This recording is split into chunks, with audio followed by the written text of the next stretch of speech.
The Venus Orion Comics universe is officially underway, and now we're taking it even further. The launch of our official website and Patreon marks the next step in building this indie comic universe from the ground up. At VenusOrionComics.com, you'll find character bios, series breakdowns, and the foundation of everything we're building. Supporters on Patreon get access to exclusive Discord channels where you can dive deeper into the lore and interact directly with the creator community. Your support helps fund new issues, pay artists fairly, and speed up development across all 8 series in Phase 1. We're just getting started. Visit VenusOrionComics.com and join the Patreon today to help shape the future of this universe. 8 heroes, 8 stories, 1 universe begins. The Foundation launches the Venus Orion Comics universe, the first wave of interconnected stories. Each tale is self-contained, but everyone adds to the broader setup of the universe and its inevitable crossover of characters within this shared world. It all began with Varian Keller's Vampire Killers, and with every release, the stakes rise until the first universe-shaking crossover. Welcome to Venus Orion Comics. The universe is just opening.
And here it is, my custom artwork of my Venus Orion Comics comic book characters. Now, to be honest with you guys, you're not supposed to see this just yet, but you guys, you know, I love you guys. This is my YouTube channel, and I want to show you guys what I have here. That allows me to pretty much submit my artwork, and they'll put it, actually make a template for the arcade stick, which is the Mayflash 500 Elite. Now you have to make sure that you get this correct, because it's pretty much a sticker. Hey, Chatty Sisa here, and everyone, please be aware, if you do not know what the Venus Orion Comics is, and if you don't know Mugen Lord, then I would highly recommend you check it out, because I've just got in the post my first comic book from the series, the new series from Mugen Lord and from Venus Orion Comics, and it's called Vampire Killers. I hope you can see that. So this is one of the possible covers, and it is really fantastic. First of all, high quality. Second, awesome art style. And of course, third, intriguing story. So if you like comics and you love this type of comics like vampires, then I would highly suggest that you check it out. So just FYI from my side, I'll be linking Mugen Lords and Venus Orion's comics data below this post, but definitely check it out.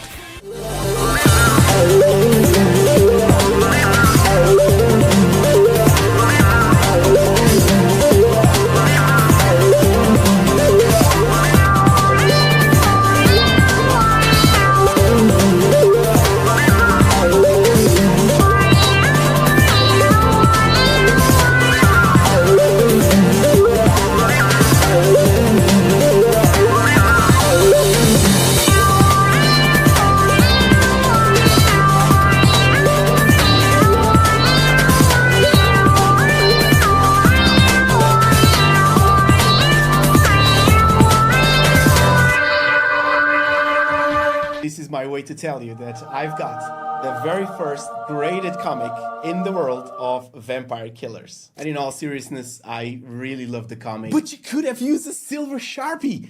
Silver Sharp. Hello guys, Joker the Fool here, back at it again with another comic review. This is Vampire Killers, done by Brian H. Blacksney. He goes by Mugen Lord on Twitter, and this comic is his first, and it launches the Venus Orion Comics shared universe, and what this story is the foundation of the Shadow World, and of course, it takes place in Neodelphia. This is a futuristic city that is plagued by vampires. Our main character here is Hezekiah Draybon, a 28-year-old vampire hunter, and he's tasked with taking down the main group of vampires. This is what the first, major plot line is establishing, other than the world building.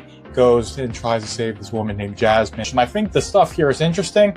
There is definitely some world building. You've got, like I said, the Guardian bands. You've got the city of Neodelphia. You've got the introduction of the character profiles, and you see another character profile here of Techlock, who's Matthew Summers. So introducing the characters that are going to be recurring and introducing the environment, or I should say the world that they're in, the basic elements of it. And I think he does a pretty good job at doing this.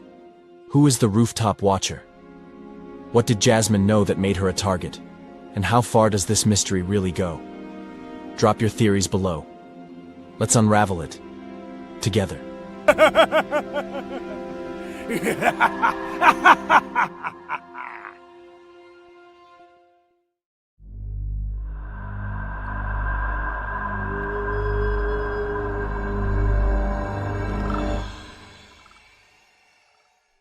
Hey, Wrath. I was able to pinpoint Jasmine Mitchell's location. Remember the pain, and remember the suffering. What do you mean they're coming after me?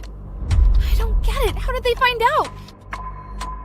Everyone around you will pay the ultimate price. I think someone just walked into my apartment. Jasmine, get the hell out of there right now. What are you? Damn it, kid, I'm on my way. High-grade silver nitrate bullets. Something your kind doesn't take lightly. Well, am I right, vampire? What is going on Kid, did here? you forget? The party was canceled to avoid a potential police raid. Your friend should already know that. No fucking way. Is he even human? you're doing? Jasmine, step away from the window right now! Damn it! Looks like the police are headed in your direction. No! Wait! Jasmine! Only then will you become the man I remember. Hezekiah Draybon.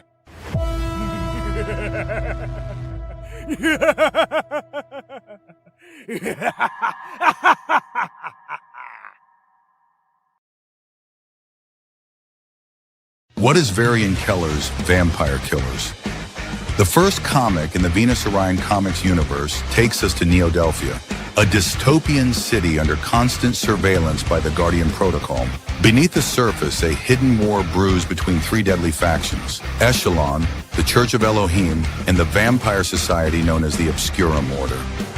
When the Draybon brothers lose loved ones to a vampire known as the Flamebringer, they join forces with Varian Keller, a seasoned vampire hunter, to become night hunters and fight back. Alongside Varian's team, the Retributes, they train, hunt, and uncover the conspiracy fueling the Shadow War. Chapter 1 follows Hezekiah Draybon, who takes matters into his own hands after Varian fails to help him track down Alan Fleck. Varian Keller's Vampire Killers. The hunt begins now. Woo! All right, here we go. Welcome to the stream, guys. Welcome to the stream. All right, let's see what we got here. I gotta read these comments. Yo, what's up? What's up, Change? What's going on? What's up, Neo? I feel like we're going back to the 60s politically. Illyrian, what's up? Yeah, I'm definitely tuning in for this one. I'm still horrified over what happened today. Yeah. Because if it wasn't for you, I was so busy working on Venus Orion comic stuff. I wasn't even tuned in on Twitter or anything politically or whatever. Yeah, it's crazy. At will change. That Ukrainian UA immigrant being stabbed was also scary too. After returning to Japan, some crazy things happening this week. Yeah, man. So am I cool? What's up? A little Hayabusa, and what we got? We got Mads 79. What's up? I agree 100%. I 100% disagree with Charlie Kirk, but him getting murdered over a different view. Everything going today. All right. Yo, what's up, Jay Blue? What's going on? What's up, Demonic? What's going on? Said this was not part of the plan. Are we doing our interview today? Tonight. So we definitely gonna be doing that. Hey everyone, what's going on? What's up, Rocky? Person's in North Carolina now. What's up, Jonan? Hey Mugen, how's it going? I was watching your last stream and I figured this is about Charlie Kirk. Wait, what happened? Charlie Kirk died. Studio S3. Mugen, is it okay? Your streamers can send you some artwork for your comic. You mean like artwork is what? Fan art? Like I said, when it comes to Venus Orion Comics, if you got fan art or artwork related to my comic, go ahead. I already got people in my Discord already drawing hentai with my female characters and stuff. I'm totally fine with that. You can post it on Twitter. Look, it doesn't matter. Any way people can find their way back to Venus Orion Comics, that'd be pretty cool. Yo, what's up, Catherine? What's going on? Yeah. Man, I was not expecting this today. Well, Cook has an interview. He wants to interview me again, so we'll be doing an interview with Cook. He want to interview me, and we just want to talk about the strange happenings that's been happening for the past couple of days now, especially here in this country. Let's see. What's up, Jonathan? Like, how's Venus Orion Comics going? It looks interesting. Oh man, it's going well. It's going fine, man. It's going along really, really well. I'm enjoying myself. We just started working on chapter 2 as far as my artist drawing the pages for chapter 2. Chapter 2 is looking to be, first I thought it was going to be 74 pages. It's going to end up being 78 pages. We're going to be launching it, the campaign for chapter 2 next year. I can't give you a release date yet because I don't announce any dates until the book is actually done in my hand. And it's going to be a minute. It's coming out next year, but it's going to be a long wait because it's 78 pages. Because you got to also remember, I'm paying out of my pocket. I'm not asking you guys to crowdfund it. So I'm paying my artists per month to do a certain amount of pages. So depending on what my money is like each month determines how many pages I can pay her to do for each month until we get to 78 pages. So so I can't give you a release date of when chapter 2 is coming out in 2026, but it is coming out 2026. But as you get closer and closer, there will be advertisement. I'll be promoting chapter 2. I'll be introducing new characters. So the road to the release of chapter 2, you will be getting information on chapter 2 and reveals. So don't worry about that. Also, I want to announce that now that she's working on chapter 2, my artist, I'm already beginning the first draft script for chapter 1 of Alter Squad X, which is the next book in phase 1 of the foundation for the Venus Orion Comics universe. Let's see what else we got here. All we want to do was talk with people. Yeah. Yep. What's up, Alarian? What's going on? And they killed them over it. Such assholes. So I can't believe Charlie Kirk died on my birthday today. It's crazy. Yeah, it's definitely crazy. Oh, and happy birthday, too. Final Fantasy VII Rebirth game of the decade. Am I right? CL Flames. Kami, thanks. The entire planet is losing their minds. That's cool. Hear about Venus right now. Wish you the best, man. Thanks, Jonathan. It's too explicit to display. Looking forward to more Venus Orion Comics. Yeah, you'll be hearing more about Venus Orion Comics. I got a lot of things. My goal is I want to, this stuff costs me money, but it's going to cost money. That's why it's taking time. Wait, hold up. My mom called me. Don't go nowhere, guys.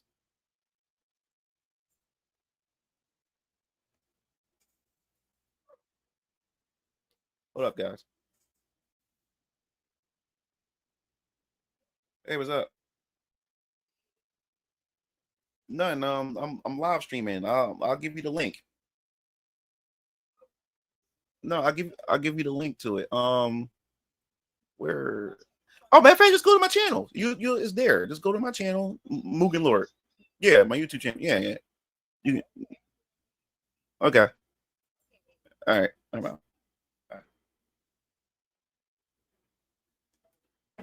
Yeah. Let's see where we at. Let's see. What's up, Ike? Long time, man. Long time. A priest in South Africa said Jesus returns in 14 days' time. He said he saw it in a dream. I don't believe those people, man. No one knows. God even says himself that you'll never know the time, date, or whatever when he's going to return. So don't believe any man that says it. Just trolling you, bro. But I do love that game. Can't lie. How's everything going with you? Everything is fine, man. Everything's fine. Just focusing on Venus Ryan Comics, my YouTube channel, and just going through life, you know.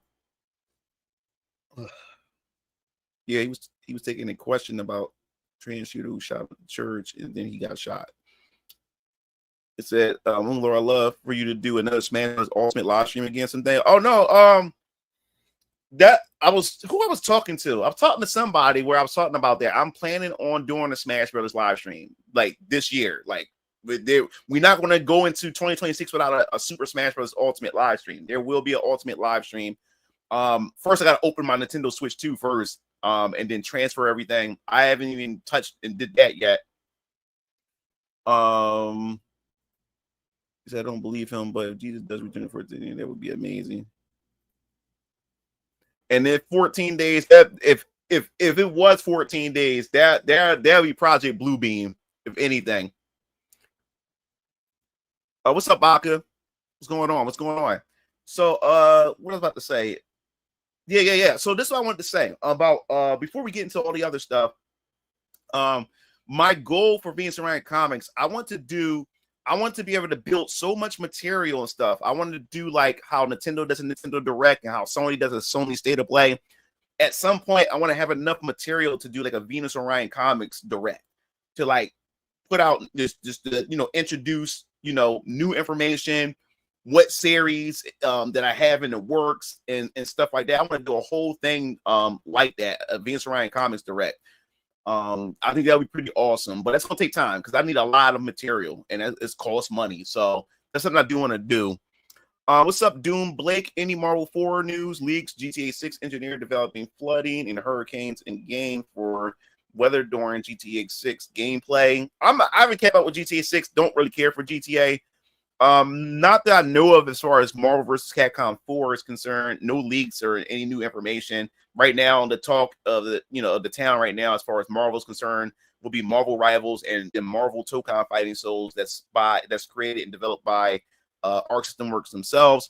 What's up, Samantha? What's going on? He said you'll post it in Discord. Okay. On the facts and revelations, only God knows the day, time, and hour. Yup. Like, have you seen the gameplay for Ninja Gaiden 4? No, I haven't been keeping up with Ninja Gaiden 4 because it's not my game. Like it's not something I really like care to keep up on. I'm not saying it's a bad game or anything. It's just a series that I just don't have no vested interest in to want to follow it. Let's see. So yeah. So it's crazy. It's been crazy for these past couple days, man. What's been going on? Valk 10-minute showcase event sounds tight. Yeah, that'd be cool.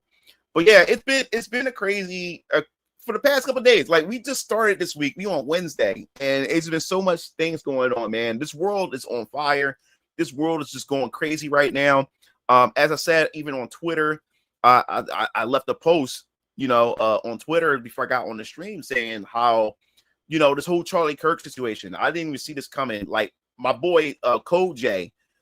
He the one who texted me on Discord and told me because I was picking my daughter up from school, so I was on the road, and he said, "Yo, you heard what happened? You heard about what happened to Charlie Kirk?" I was like, "No." He sent it to me, and bam, right there. At the time, he was just shot. You know what I'm saying? So I told my brother Keo because my brother Keo, he followed politics like I do.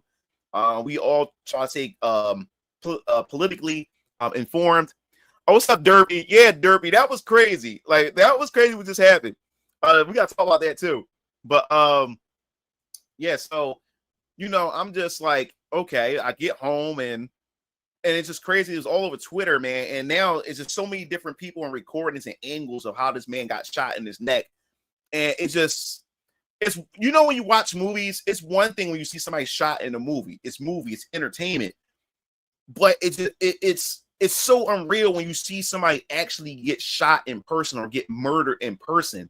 It's like your stomach, man. Like your stomach can't, like, you can't stomach it because it just looks so inhumane seeing human flesh, you know, get impaled and stuff like that. And seeing Charlie Kirk and, you know, his death in person, man, that's still ringing in my head right now. And as I said before, like, I slowed down, you know, like watching political, you know, commentary and stuff like that is because, you know, I'm working on Venus Orion Comics, and I'm just been more invested and focused on my life. You know what I'm saying? Because as I try to teach you guys and try to tell you guys, you know, it's fine and it's important to stay informed. But at the same time, man, you can't digest this stuff every day because you allow it to consume you, and then your whole identity becomes politics, culture war. It becomes you start to become the very thing that you're trying to fight against, or that you're speaking out against and stuff like that. So I started, you know, moving away from culture war, started moving a little bit away from politics. I dip my ears in, my eyes to see what's going on, but I try not to invest. I don't invest myself in it as much as I used to. Even same thing with red pill content. We talked about that before. I stepped away from that, you know, the MGTOW stuff, all that kind of stuff, man. I walked away from. He said it's yeah, it is. What's up, Emerald? Said that's why I consume less culture war content. Yeah. What's up? Was that Arike 55? Yeah. So, I pivot away from that stuff because, man, it consumes you. It consumes the way you think. You start to see life through a lens of the stuff that you're consuming and everything. So I have to tell a lot of you guys too, man, you gotta go out and touch grass. You know what I'm saying? You can't be bottled up in your house, in your room all day, or on your mobile phone and everything, and sitting down just consuming, you know, like entertainment and stuff. You got to go out there, interact with people, be in front of people and stuff like that. Because us as human beings, we're more connected than you think we are. You know what I'm saying? As human beings, we got to be around each other. We got to be in front of each other physically, communicate, talk to each other. Oh, it's Mom. Oh, okay, Mom. Yeah. So that's why I say that you got to go out there and get some air, touch grass. You know, and this whole Charlie Kirk situation is just, it's heartbreaking. You know what I'm saying? And the thing that really baffles me is how people are celebrating his death. And I said this on my Twitter. I said it's one thing if someone is a murderer, a pedophile, or a rapist, or, you know, any of those crazy type of things. You know what I'm saying? That's one thing. But it's another thing to celebrate somebody's death because this person shares a different political view or just have a different view on life in general than you. I just think that's crazy. I think that's freaking crazy, man. And the fact is that you have so many people. It's more so the lefties,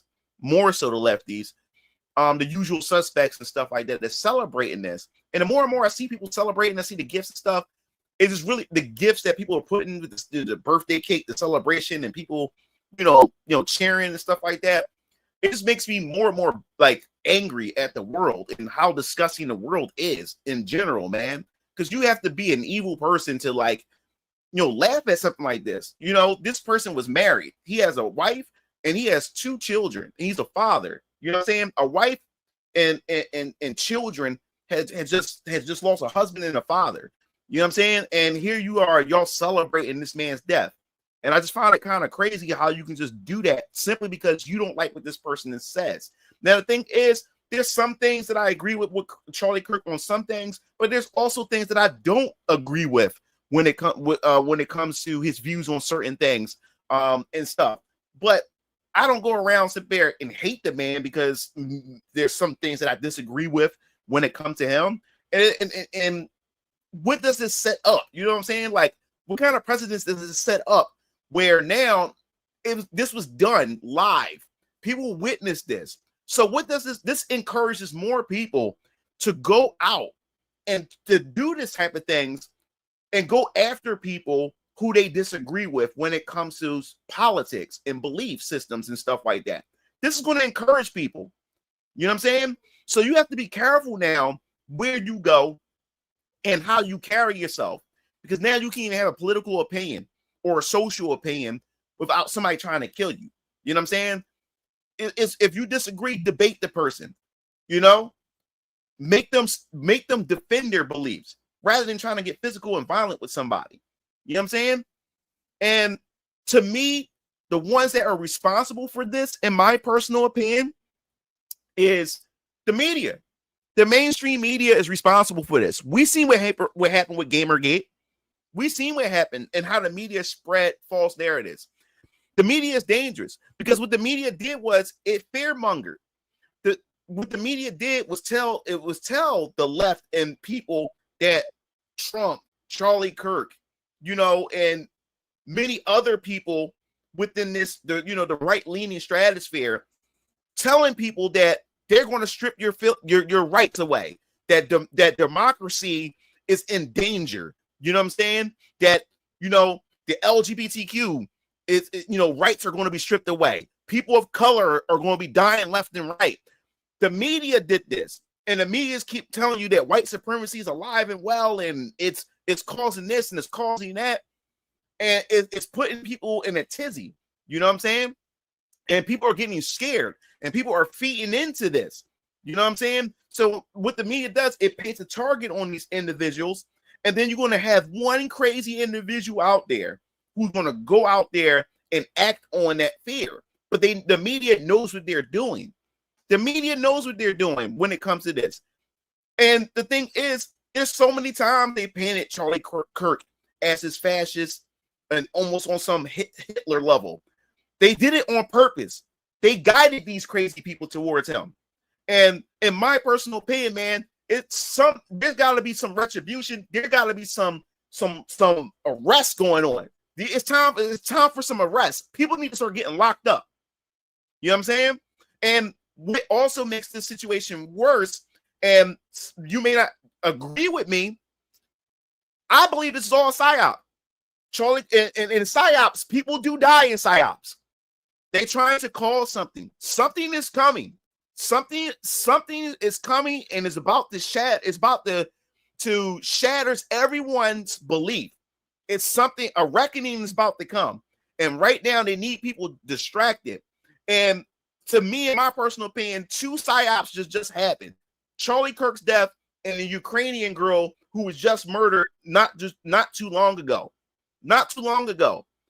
So on the Ukrainian woman who died, they're trying to spark a race war. And then on Charlie Kirk's side, with his death, they trying to spark a political war from left against the right, a civil war. They trying to spark something to keep us all fighting and distracted with each other. This is all to me. This is all a psyop. This is all a psyop, man.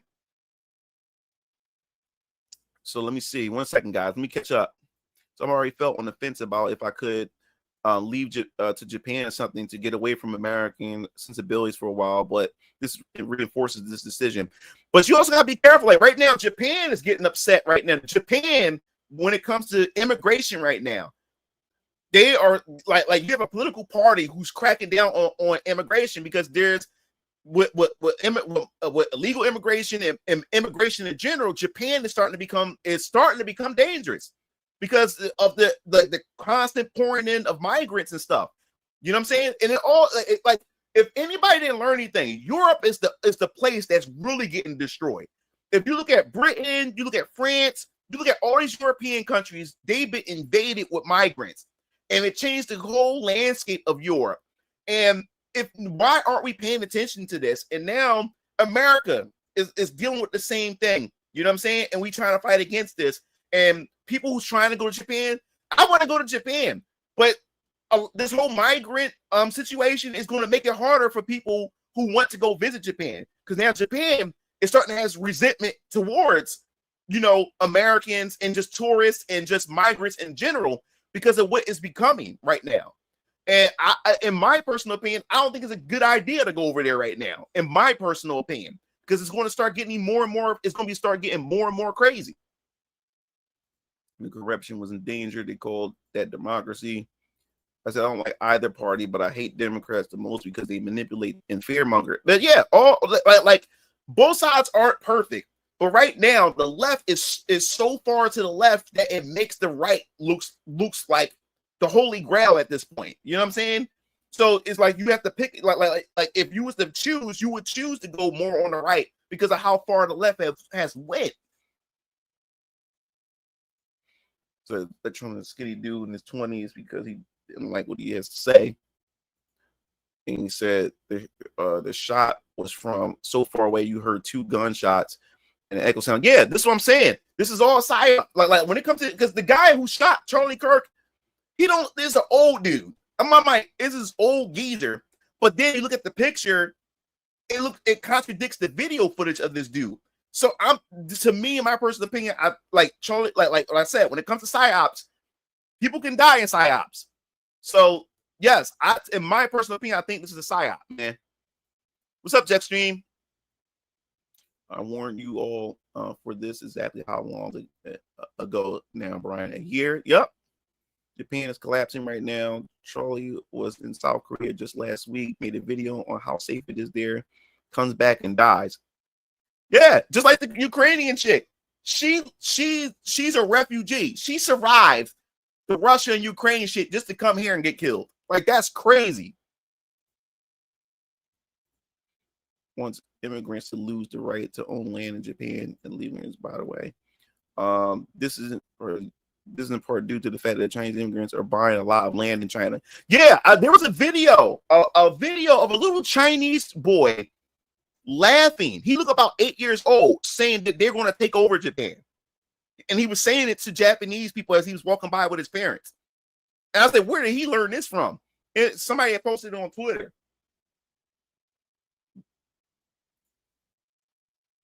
Oh, yeah. Yeah, definitely. Honestly, I wouldn't be surprised if it was a psyop. The Ukrainian woman video going viral and Charlie Kirk death happened way too close to each other. And plus, Charlie Kirk had commented on her death. And CNN didn't like it. A lot of people didn't like what he said about it. And then right after that, he dies. Attention to what's going on globally for years is getting really bad, especially people like giant Somalian. Exactly. And many Chinese believe Japan is not on for the action during World War II. Ryan, that's not the guy. Yeah, which means it's uneasy. That was deconfirmed. Okay, that was deconfirmed. I'm catching up with everything, guys. Babylon is going to fall. America has too much blood on their hands. Total psyop. I never thought about it. You think it's a message? I don't know if it's I don't know. I just think they're trying to stoke a civil war and trying to stoke a race war. In my personal opinion. There have been talks months ago, but no one was keeping an eye on it. That's a setup. It's coming in September. Sorry for the typo. Oh, no problem, Mom. So they were talking about how Republicans were going to lose the midterm due to them not coming through for their base. Yeah, Charlie Kirk commented on how much safer it was last week. Okay. Ico, it's been a while. Both actually divide and conquer. Yeah, man. It's crazy, man. Like, I can't believe it. He's going. He is going. I can't believe it. I really can't, man. My heart goes out to that family, man. And that's forever going to play in his wife's head, seeing him murdered. You know what I'm saying? His family.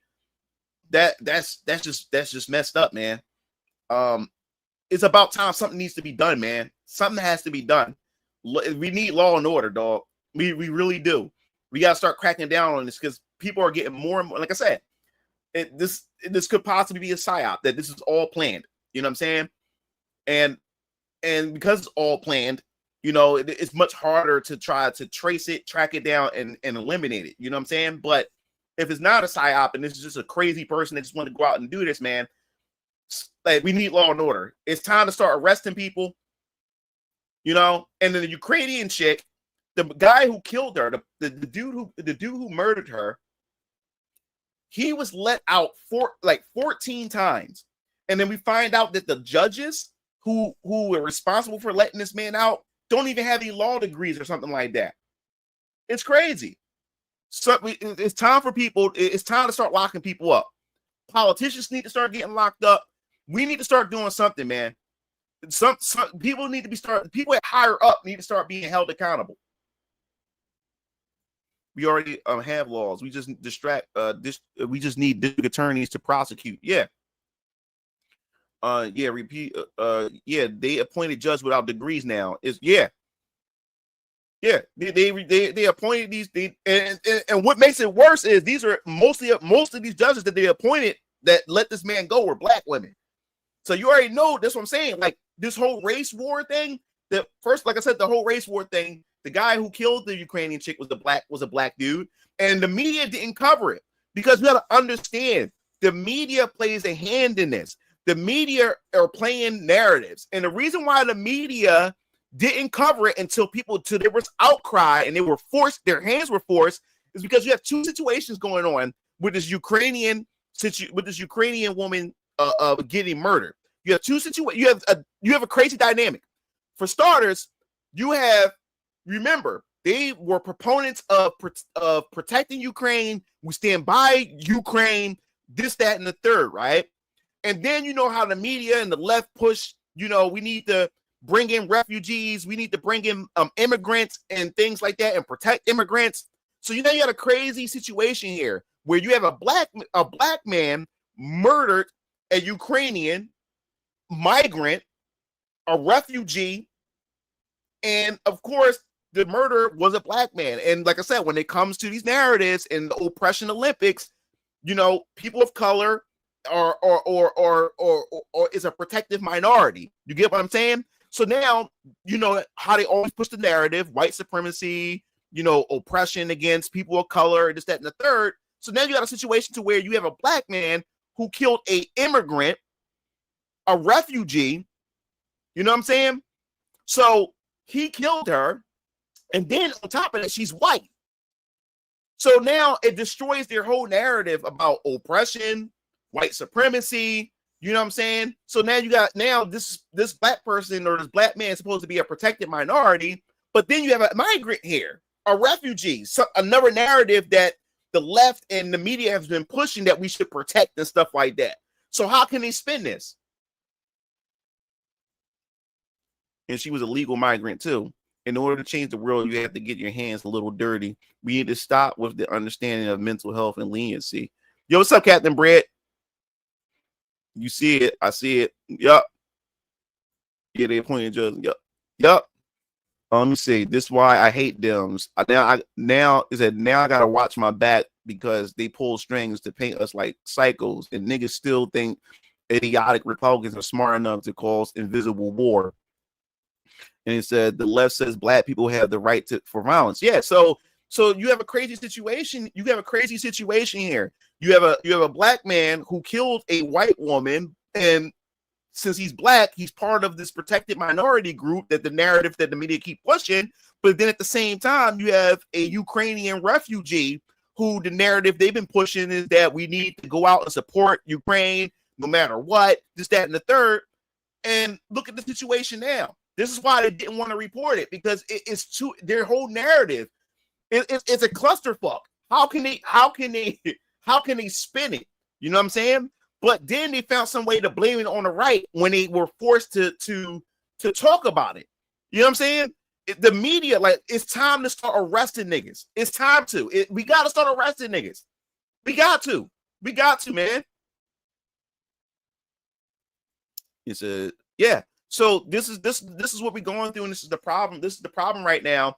And when you go on Twitter, Twitter is just already a cesspool, of ignorance, nonsense, and stuff like that. And you got people, you got some corners of Twitter where you have black people celebrating this Ukrainian woman's death. You know what I'm saying? So this is not a good thing, man. This is not a good thing at all. And all it's going to do is they're poking the bear. They're poking the bear. And what's so crazy and ironic about all this, that Ukrainian woman, they showed pictures of her in her bedroom where she had a Black Lives Matter banner in her room. How crazy that is. And Black Lives Matter didn't get killed by a black man. That's crazy, man.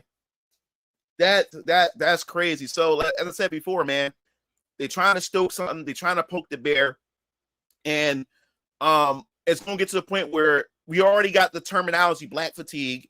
You know what I'm saying? And we're gonna get to a point where white people's not gonna give a fuck anymore. And they're gonna go out and they're gonna say what they're gonna go out and they don't even care if they get hurt or harmed. They're gonna start calling black people niggas in person and not care. They're gonna start closing their or not, start closing their businesses or not serving them in businesses. They're gonna start doing a lot of things like heavy-handedly. You know what I'm saying?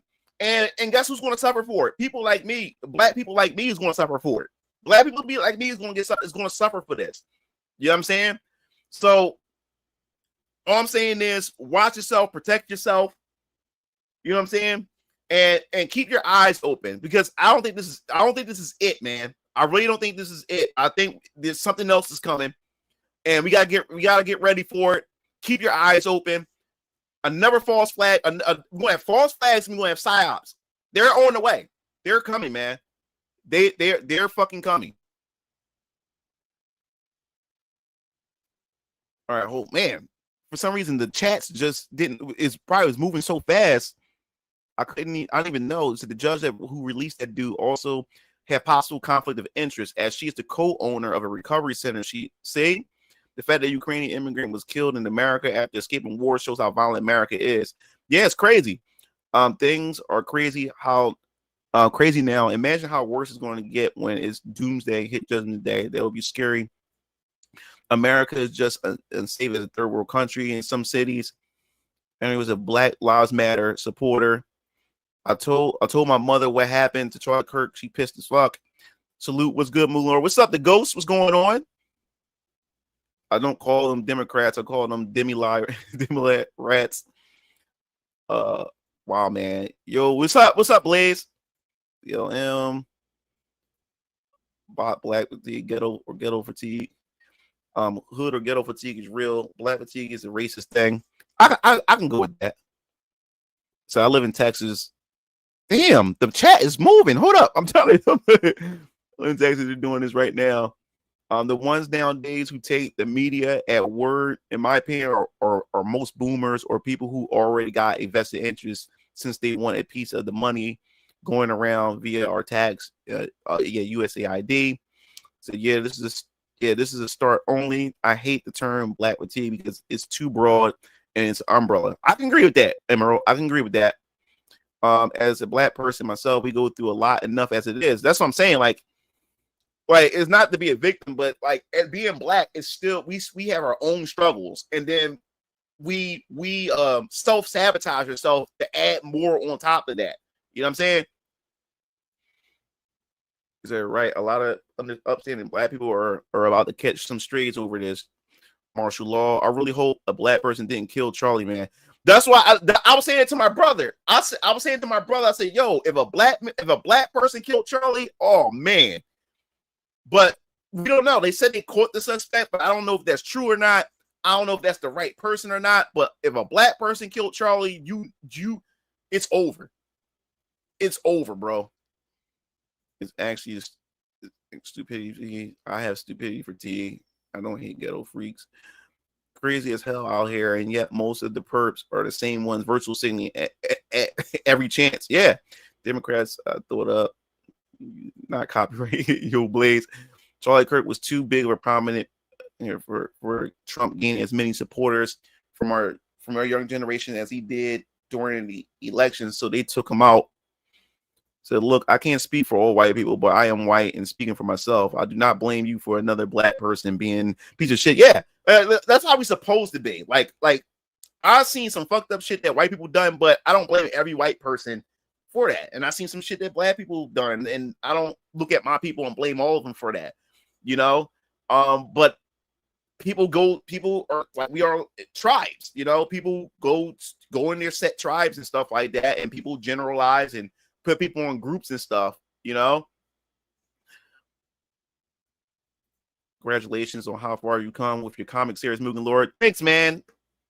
Mugen Lord, how can I support? You can support by going, you can either I have the digital comic for $5. I have the actual physical comic for $16 on my website, VinceOrionComics.com. You can go to VinceOrionComics.com, Ike.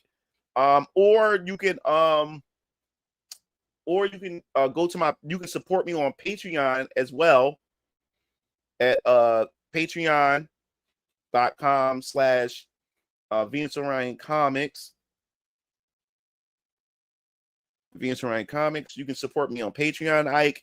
I also have, even if you're not a comic book reader or you just want to show support, you can also donate to my PayPal, because like I said, the money that I get would go towards promoting Vince Ryan Comics, paying voice actors, because I do have voice actors like that voice act my first trailer for Variant Killers, Vampire Killers, my first comic book series. That's to pay voice actors. And that's also, I could take that money to put towards, funding the books. I do have, so what happens is, like I said before, when it comes to my comic book campaigns, I pay up front. I pay my artists to draw the comic and everything. All you guys do for the Kickstarter campaign is put money down to pre-order it. That money that you put down pays for the cost of the printing and shipping it out to you guys. So yes, you still have to support the campaigns, because that's the only way I'm able to get these books out to you guys, to ship it to you guys, because printing and shipping is expensive. But to help relieve some of this stress off my wallet, you can also donate to me, to my Mugen Lord PayPal, and I can take that money and that can go towards me paying for the book and stuff. So there's so many ways you can help if you're interested in helping me out. I'll post my Kickstarter, my PayPal, and then we get back to the discussion about all this. Let me pause this. Here we go. All right, so here's my PayPal. So if you're not into comics but you just want to show support some kind of way, you can do that, or you can super chat. You can super chat or whatever. Whatever helps. Let's see. It was a person. If it was a black person, it's going to be a stereotype towards us black people. It's really sad. Yeah, and like I said, white people's going to have enough. Like after that Ukrainian chick died, if a black person happened to kill Charlie Kirk, I think this is going to be the thing that's going to tip white people over. I think that's going to be the thing that's going to do it. I really think so. Strongly recommend fellow brown men here to lift weights and get into boxing. We will be targeting more often. Yeah. So, like I said, and black folks like me and many of you guys who aren't like that, we are going to be the ones who's going to suffer the consequences for this. For a lot of this nonsense, a lot of these dumbass niggas are doing. We're going to be the ones that suffer for this. Sounds like they found an actual shooter soon. We will see who this piece of shit is. So the left constantly assuming that showing facts when a serial killer is any race but white will make you racist is a super racist presumption. They're so hypocritical. And it says, don't matter. It don't matter, bro. We still gotta watch out for collateral damage. Hopefully cooler heads prevail. But Tim Pool already said 3 months ago that that lefties are trying to instigate a race war. Yeah. You got so many people, you got so many white folks mad, you got so many black folks, celebrating. You got to see it. It's just back and forth. Black and white folks going back and forth with each other. And like I said, what black folks got to fail to understand, white folks are the majority in this country. White folks are the majority. White, like no matter how much people don't want to admit it, white folks are the majority in this country. And if they keep poking the majority, it's going to be some problems. It is. If you keep poking the majority, it just is what it is. What a day. No one's expecting this news. None of us was. I love everyone, every race. I'm just tired of the hatred. This stuff needs to stop. It does. Well, I didn't expect them to kill Charlie Kirk, but I did expect this in a grander scheme. So not nobody. Mugen Lord, why do you think is that black men commit a disproportionate amount of crime in regards to the Western? Surely it cannot just be culture. Results. Man, it's a lot of factors that, in my personal opinion, that plays into it, man. It's a lot. Like if you look at it, our demographic in our communities, man, out of all our communities is the most broken. It's a mixture of everything. It's a mixture of self-infliction that we cause on ourselves, and there are some systemic stuff that started back then. There's a mixture of everything. The narrative I don't like that my people try to, that a lot of black folks say, is it's just try to say that it's just only a systemic thing. No, there's a lot of factors that plays into this. Like I said, it's self-infliction, and yes, there was some systemic things that were done to us that got us to this point. But despite that, it's still up to us to try to fix the things that we can fix. You know what I'm saying? If you understand what I'm saying. Like, I'm not I don't want people to get confused that I'm denying atrocities that happened to my people, because yes, there was atrocities that happened to my people. You gotta understand, we did have like have you ever heard of Black Wall Street? We had our own flourishing economy. We had our own communities where we were flourishing. And guess what the system did? The white system did. It destroyed. They bombed it. They bombed Black Wall Street. They bombed it. So you gotta understand, there was some points to where black people were doing fine, and then white folks came in and just destroyed it. You know what I'm saying? So we can't also deny that. You gotta also understand too, the redlining. You also had redlining where black folks weren't giving, opportunities to get loans and get those opportunities to get homes, where they was giving it all to white folks, and white folks were able to get those homes and stuff like that. What was it? The GI Bill? It was one of those bills where, from the military, where the white soldiers were getting financial benefits while the black soldiers wasn't, and those white soldiers and those white families benefited from it, and they was able to pass that wealth down to their family, and they benefited while the black soldiers and many of the black families didn't. So yes, there was some injustices, you know what I'm saying, and there was some inequalities. So there's a lot of other factors, and then you got the Biden and the crime bill. A lot of black men had got locked up, removed from the homes. You got to look at the welfare system and stuff that separated the black man from black women. You got to look at feminism. Feminism was a white man and white woman thing. That was a white woman rebelling against her white man. And what the white woman realized was that she couldn't do it alone. The white man wasn't going for that when it came to feminism. He wasn't going for that. So she knew that she couldn't do it alone. So guess what she did? She got the black woman involved in her fight against her white man. Got the black woman involved, and all of a sudden that brainwashed our black women, and then now our black women started going against us. And that caused a divide in the black family. And guess what? Once white women got what they wanted from feminism, that's what they did to black women. They kicked them to the curb. Because you got to understand too, with feminism and with what they call that? When the what they call that? The when they give people higher preferences in jobs and stuff like that. People will call it, what do they call that? Affirmative action. Yeah. So even when it came to affirmative action, you got to understand what feminism had done too. Once women had got the right to be able to vote, got the right to be able to work a job, be independent, right? Guess who benefited from affirmative action the most? White women did. Because what happened was, this is all a scheme.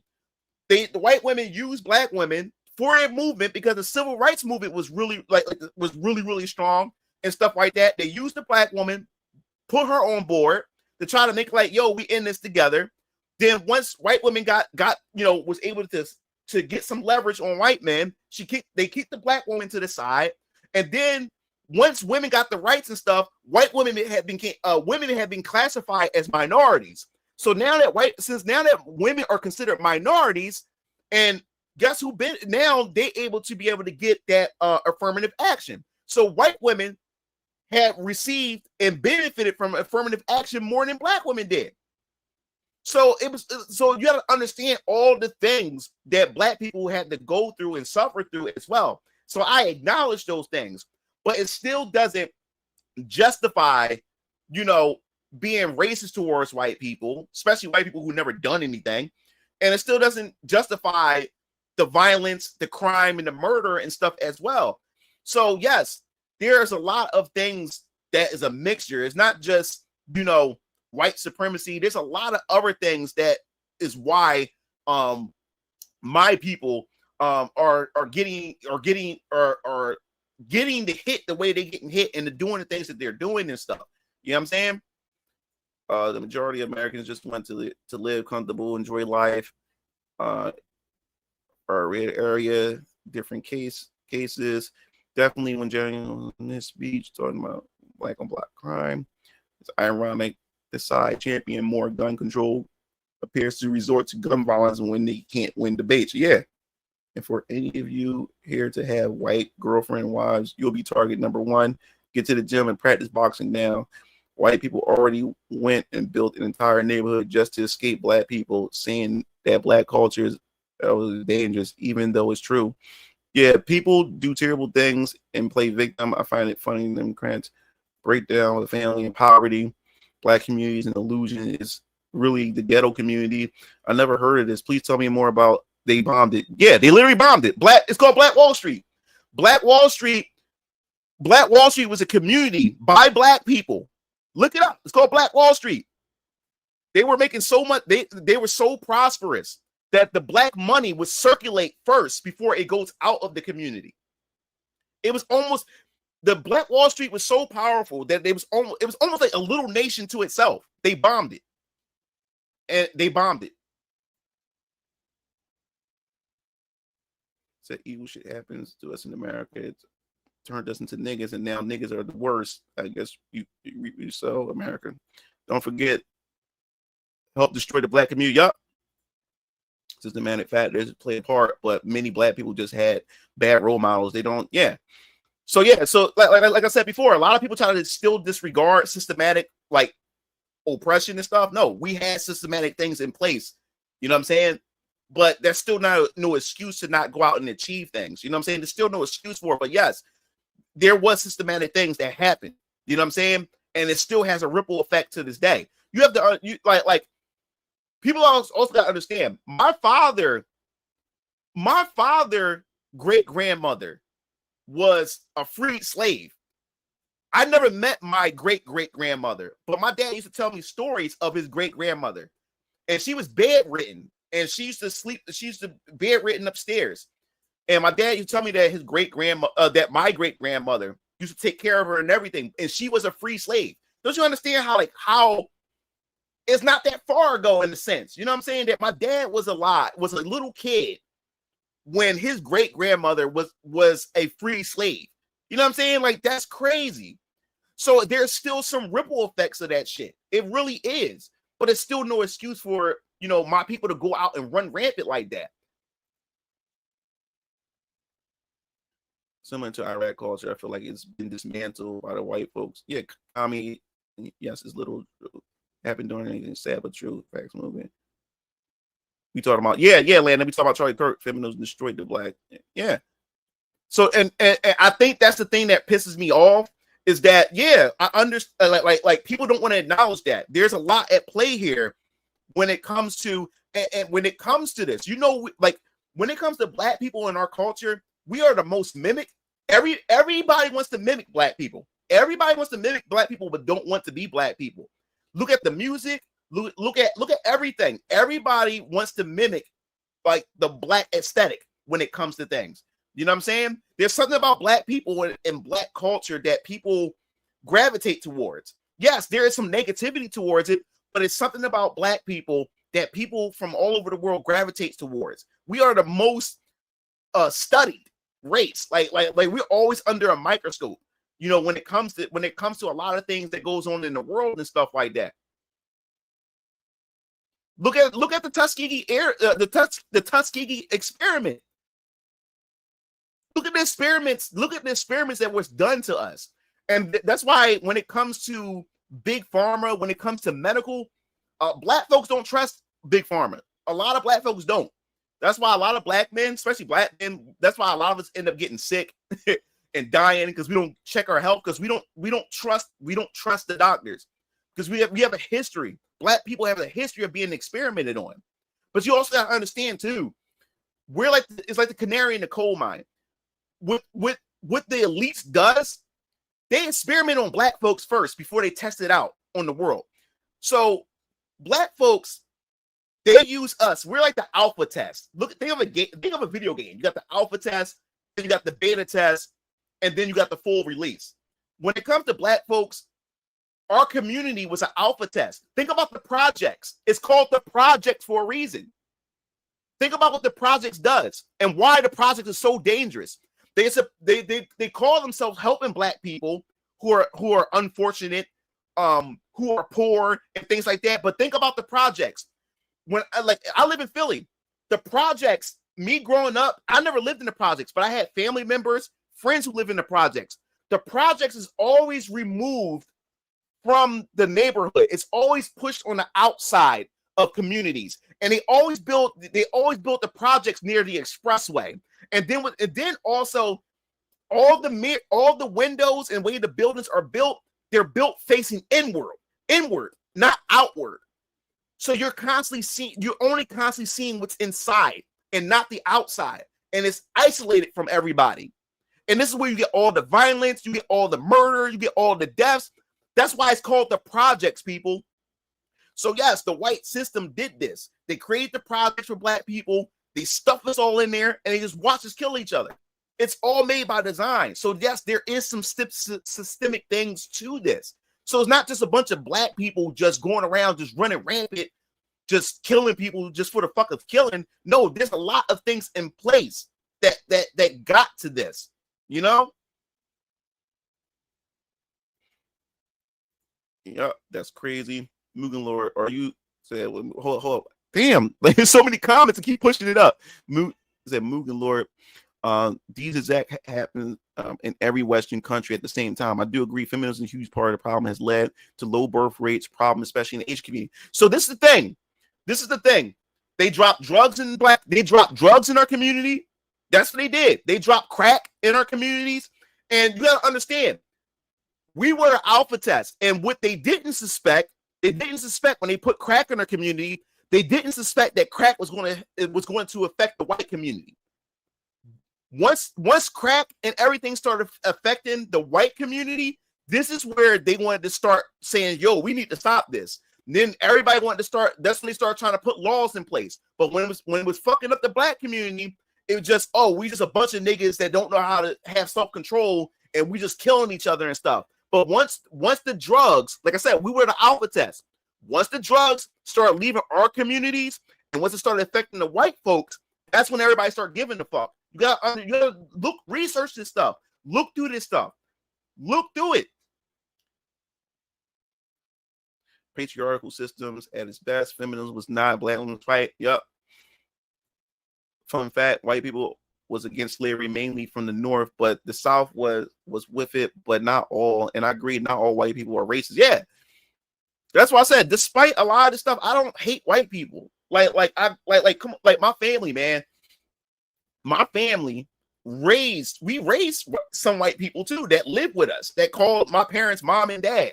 They were unfortunate. They lived with us. We had Asian people that lived with us, especially with my brother's girlfriend who was Asian, his ex-girlfriend who was Asian. Their family couldn't even afford to feed their family and stuff. And the moment my brother started dating her, guess what her family did? They put her in the van, drove her to our house, and then dropped her off. Because they knew that she was in she was in good hands. And then she been living with us. My baby mom, who is white, Macedonian, come from a broken family. And the moment she started dating me, her mom just left her to me. And then she lived with me. So my family was taken care of by people of all different cultures. Those are reasons. What's terrorism group crazy? Do you think systematic racism still exists for minorities in America? Does it still exist?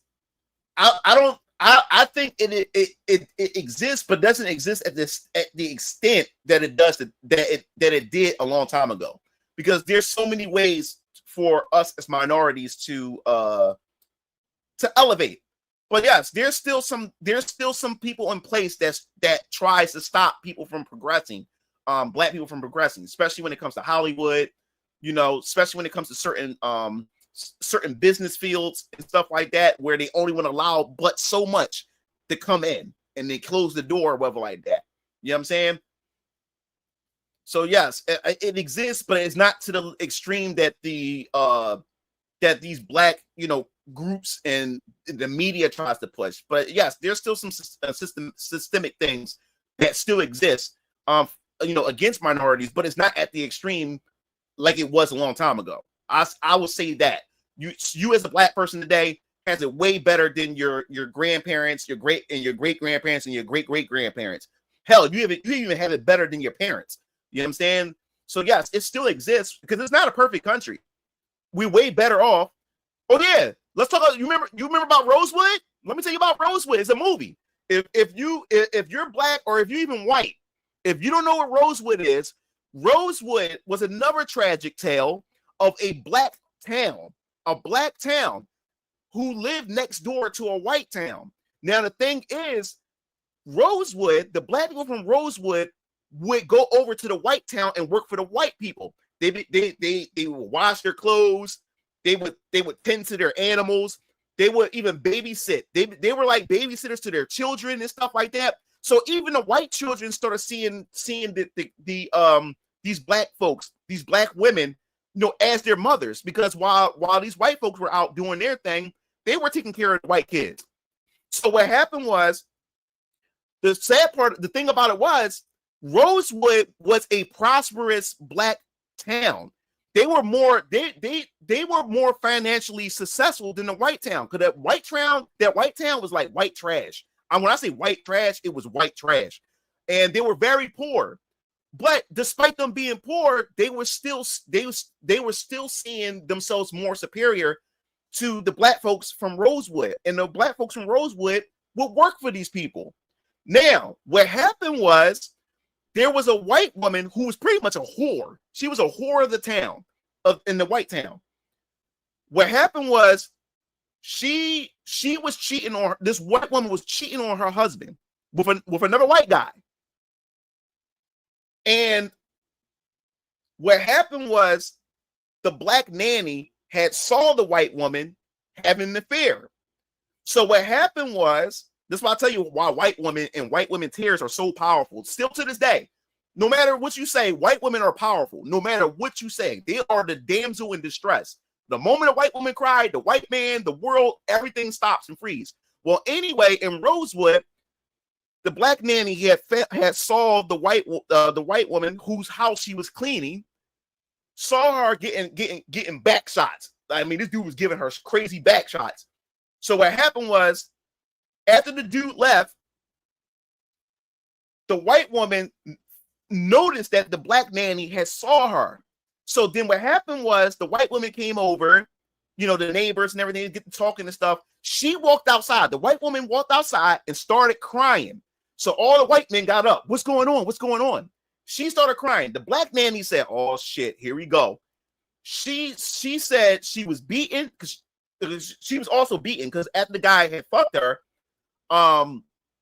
they got into an argument, and he ended up beating on her and kicked her in her stomach. So the white dude left. So what happened was, she got on her knees, started crying, showed all the bruises and stuff, and guess what she said? She said a black man raped her.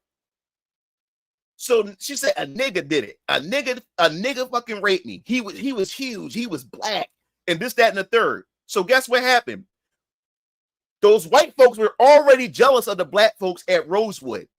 They were already jealous. So they took this as an opportunity to go over and invade Rosewood. They went over, they got the dogs, they got everybody. They got everybody ready. They got the sheriff, they all got up.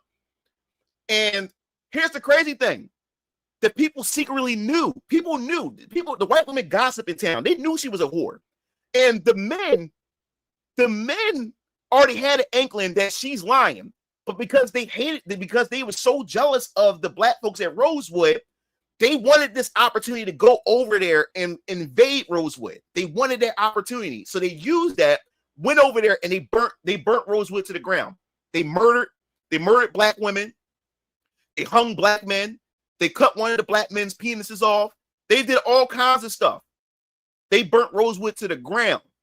And it's a true story. Because you have people who survived. You have black folks who survived to tell the story. So yes, there was systemic stuff. There was crazy things that and then guess what? Just to find out, just for the husband to find out, because after they killed, they couldn't find the guy. They couldn't find the guy who supposed to had the black guy who supposed to have raped her. They didn't find the guy. And then after they killed everybody, after they burnt the town to the ground and killed a bunch of black folks, then they came to the conclusion that she's lying. You see what that white woman did that? That shit really, I found out a few minutes ago. Anyway, how are you? I'm good, Neji. I'm good. What's up, Omega? Wants to be black and not black themselves. I'm talking about black Americans. K-pop loves to mimic black people. Yo, what's up?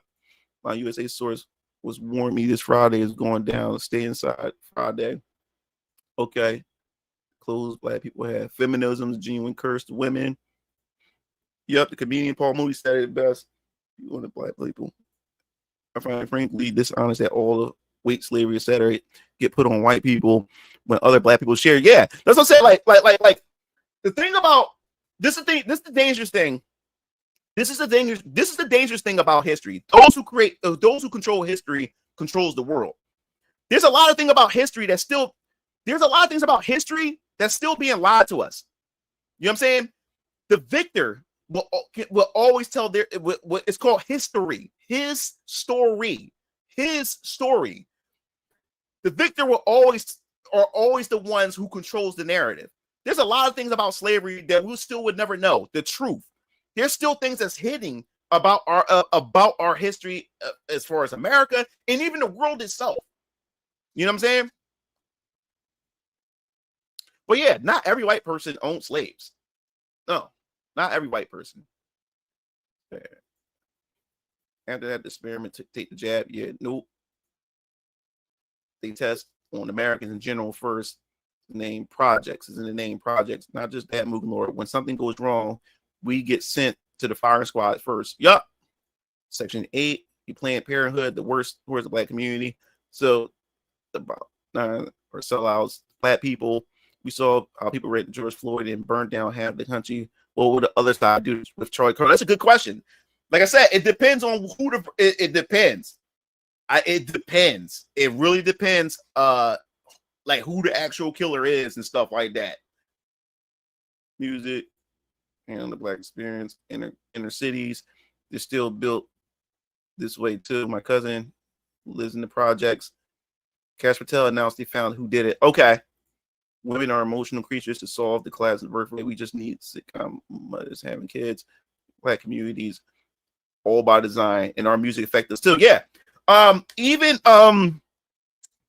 Even Special Ed, the rapper Special Ed, he came out in a minute.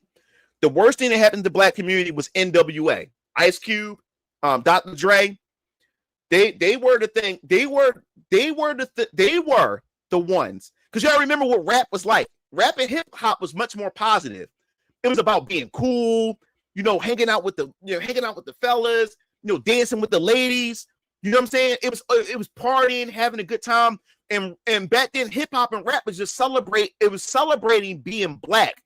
That's what it was. Because you gotta understand, back in like the 50s, back during the times, where you had Elvis, you had the what's the Beatles, back during that era, black people were lost. Black people didn't have any identity. And what do I mean by that? You have to understand, when we were when we were taken from our homes, man, we were stripped of our cultures and everything. That's why there's a lot of black folks who can't trace back where they came from. And I get kind of envious at times where you have Asian people who can talk, who can be proud of where they came from. They can trace back where they came from. They have their own language. Even white people like Irish, Italians, Germans, Russians. Indians. You got all kinds of people who are proud of their heritage, proud of their culture. They know their language. They know who they are. But us as Black Americans, we don't know who we are because our ancestors, we were stripped. Our ancestors sold us here. We were born here, and we don't know who we are as a people. We don't know who we are. So there's a lot of crisscrossing. Then you got to also understand the slave masters slept with the slaves. So now we got, some of us got European blood in us that can trace back and stuff. So we are a lost people. We are a confused people. You understand? So now when it comes to like the 40s, the 50s, and the 60s, we didn't, at the time, we didn't even have an identity when we came to the 50s, the 40s, and the 50s. Instead, a lot of us Black people were trying to mimic white people. Look at during the time of the 40s and the 50s, how we had our hairs permed and pressed back and slicked back like white men, you know, like in these music groups and stuff like that, because we were trying to mimic white people because we had no identity. It wasn't until we got to the civil rights. It didn't get until we got to the 70s where we started growing our hair out with the afro and stuff. This is where we started being proud of ourselves. We started finding our own identity and started shaping who we were. And this is where the systemic stuff come in. Every time Black folks try to find themselves, and when we start becoming proud of ourselves, this is where they come in and sabotage. Now, like I said, I'm not making excuses for why we are doing the fuckery that we do, but you also can't deny that there were systemic things that happened to us. People have to understand that. People can't just be ignorant to that. And I'm not ignorant to that. You know what I'm saying? There was some systemic things. But as I said before, every time we try to build ourselves up, build our communities, we always get destroyed. Either get bombed or we get infiltrated with things like drugs, crack cocaine, and all these other things to break us apart. Feminism, all these things. Every time we try to reunite with each other, it's a slave tactics back during slavery. If you want to stop a slavery, or if you want to stop a slave revolt back then, that's what those white slave masters did. They would take the strongest, they call them bucks. They take the biggest, strongest Black buck, a Black man. They would take him, the strongest one, and those white slave masters, those white men, they would rape him. They would rape him in front of his wife and his children. They would emasculate him in front of his children. That's what they would do. They would do that. And guess what? When he gets emasculated, his wife loses respect for him. The black woman loses respect for him, watching another man penetrate him. So you have to understand that. And then you also got to understand what white women were doing to black women during slavery, where they would actually hang black women and cut their stomach open and take the fetus out. Or when she found out her husband, because like I said, white men love black women. They don't want, a lot of them don't want to admit it. They would creep in at night and rape black women. And when the white woman, his wife, would find out that her husband has slept with one of the black female slaves, she would come in and take one of those those horseshoes, the thingies where they put it in the furnace, and she would take it and stuff it inside of a black woman's vagina. They was doing horrifying things like that. You know what I'm saying? So, like I said before, there was some systemic things, some cruel things that was done to us, and I'm not excusing some of the fuckery that we're doing today, but people have to also acknowledge that, yo, there's a history of this shit. You know what I'm saying? And it's going to take a lot of time for black people to get this shit together. It's going to take a lot. It's going to take a lot for black folks to get this shit together. So back to what I was saying. Once black folks started finding identity, we started growing our hair out, started braiding our hair. We started doing the dreadlocks. We started wearing the afros. We started doing the Black Power fist. We started we get the Black Panthers. We started having some type of pride in ourselves as black folks. And the moment black folks started having some form of unity, they always come in and sabotage it. This is why they had to kill Martin Luther King. This is why they had to kill Malcolm X. We don't have any black leaders. We don't have a Malcolm X today. We don't have a Martin Luther King today because they were a threat. They were a threat to the system. They don't want black folks reuniting. They don't want black folks coming together. They don't want us coming together, unifying, and building a strong economy. Guess what happened? Martin Luther King, he realized, and he said in one of his speeches at the end before he died, that he didn't realize that he was walking his people into a burning building. Because even though segregation was eliminated, you have to understand this. Back then, you had two different type of leagues. You know, even when it came to sports, we had a Negro league, right? And right after segregation was done and we started integrating people, guess what black folks did? Black folks, we got rid of our Negro leagues. We got rid of a lot of black businesses because we wanted to be accepted by white people so bad. So we got rid of everything that made us us, and we wanted to be part of them once we got integrated, right? Can you imagine if black folks kept the Negro leagues, of course, called it something else? LeBron James, Michael Jordan, we would have had most of the black players in the NFL, the NBA, the NHL. All these sports would have been in trouble if we would have just kept our sports and kept our side. And we're not talking about stay segregated, but have ownership over our things. No, we got rid of everything because we have in our head as black folks that, you ever heard the saying, white is right? You know what I'm saying? So black folks have in their heads, and even in society in general, no matter if you're black, even other minority groups, some people have in their head that if it's white, it has to be right. And that's been put into a lot of people's head, that if it's white, it has to be correct because it's white. You have a lot of black folks who won't take any advice or heed the advice or words of other black folks and whatever. But a white man or a white person can say the same exact things, and they would take it because it's a white man or a white person that's saying it. And it still goes on to this very day. And it's sad or whatever like that. But to move forward, that's what I was saying, is that's what ends up happening. Integration was us being integrated. There was nothing wrong with us being integrated, but we lost something at the same time as we got into integrating with white folks. We abandoned everything. We abandoned our businesses. We abandoned our basketball leagues. We abandoned everything. Can you imagine if we still had our leagues and had the best players that we owned? Love to screw over black Americans. Rap labels. So yeah, back to the rap labels. This is what I was trying to get to. So yes, then we get to rap. We get to rap, right?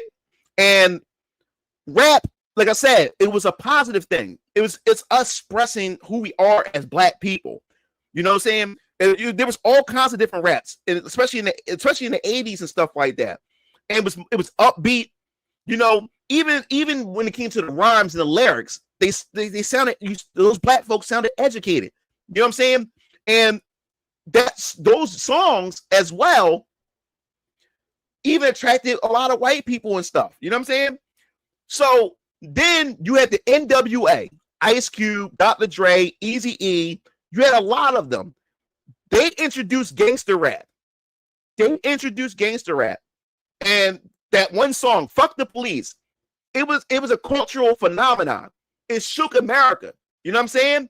And what it did was, even if it wasn't Ice Cube and them attention, even if it wasn't their intention, what it did was it glorified gangster culture, violence, drugs. But to them, it was just them telling their story of what it was like living in the hood. But then, as I said before, they sensationalized it. They made it seem cool and stuff like that. So, and plus, now you got them saying they were saying nigga, they're cussing their lyrics, they're doing all kinds of stuff, they're talking about shooting and drugs, all these type of different things. This created a new genre of rap. And guess what? Guess who owns the record labels? Whites, Jews, you could whatever. They own the record labels. They seen that, yo, we got something here. And this was actual poison. So now you got a bunch of different, now you're projecting this narrative. Music is very powerful. Music is like a trance, it's like a spell. It gets into your psyche. It affects your vibration and stuff like that. Music is a powerful tool. You know what I'm saying? So now you got now these record labels pushing gangster rap. Now people are seeing the traditional hip hop and rap as corny now. Now it's cool to be a thug. It's cool to be gangster. It's cool to be selling drugs. You know what I'm saying? It's cool to be having so many bitches and you fucking them and all different type of stuff. That became cool, and they kept pushing it and kept pushing it. Now, here's the thing. Like I said before, When they put crack cocaine in their neighborhood, they didn't expect to get to the white neighborhoods. Guess what happened to gangster rap? They did not expect gangster rap to start getting to the white communities. Now Timmy and Becky and all of them, now they're listening to rap. You know what I'm saying? Now they're listening to rap. Now they're attracted to black men that's part of thug culture and stuff like that. And then you got a bunch of white fathers upset and furious that their daughters going out getting fucked by black dudes and stuff like that. They didn't expect this shit to backfire in this sense that white folks was going to come over and get pulled into this. You know what I'm saying? And still to this day, when we look at the music, especially when rap, we created hip hop and stuff, but still, once again, we didn't get the recognition. And then that's when white folks try to create their own rappers, like Vanilla Ice. And when Vanilla Ice came out, white people pushed the hell out of him. They wanted to push him up there and try to make him be the face of rap. And this is another thing. You have to understand where you get the term culture vultures from. You have to understand why. So 1 second.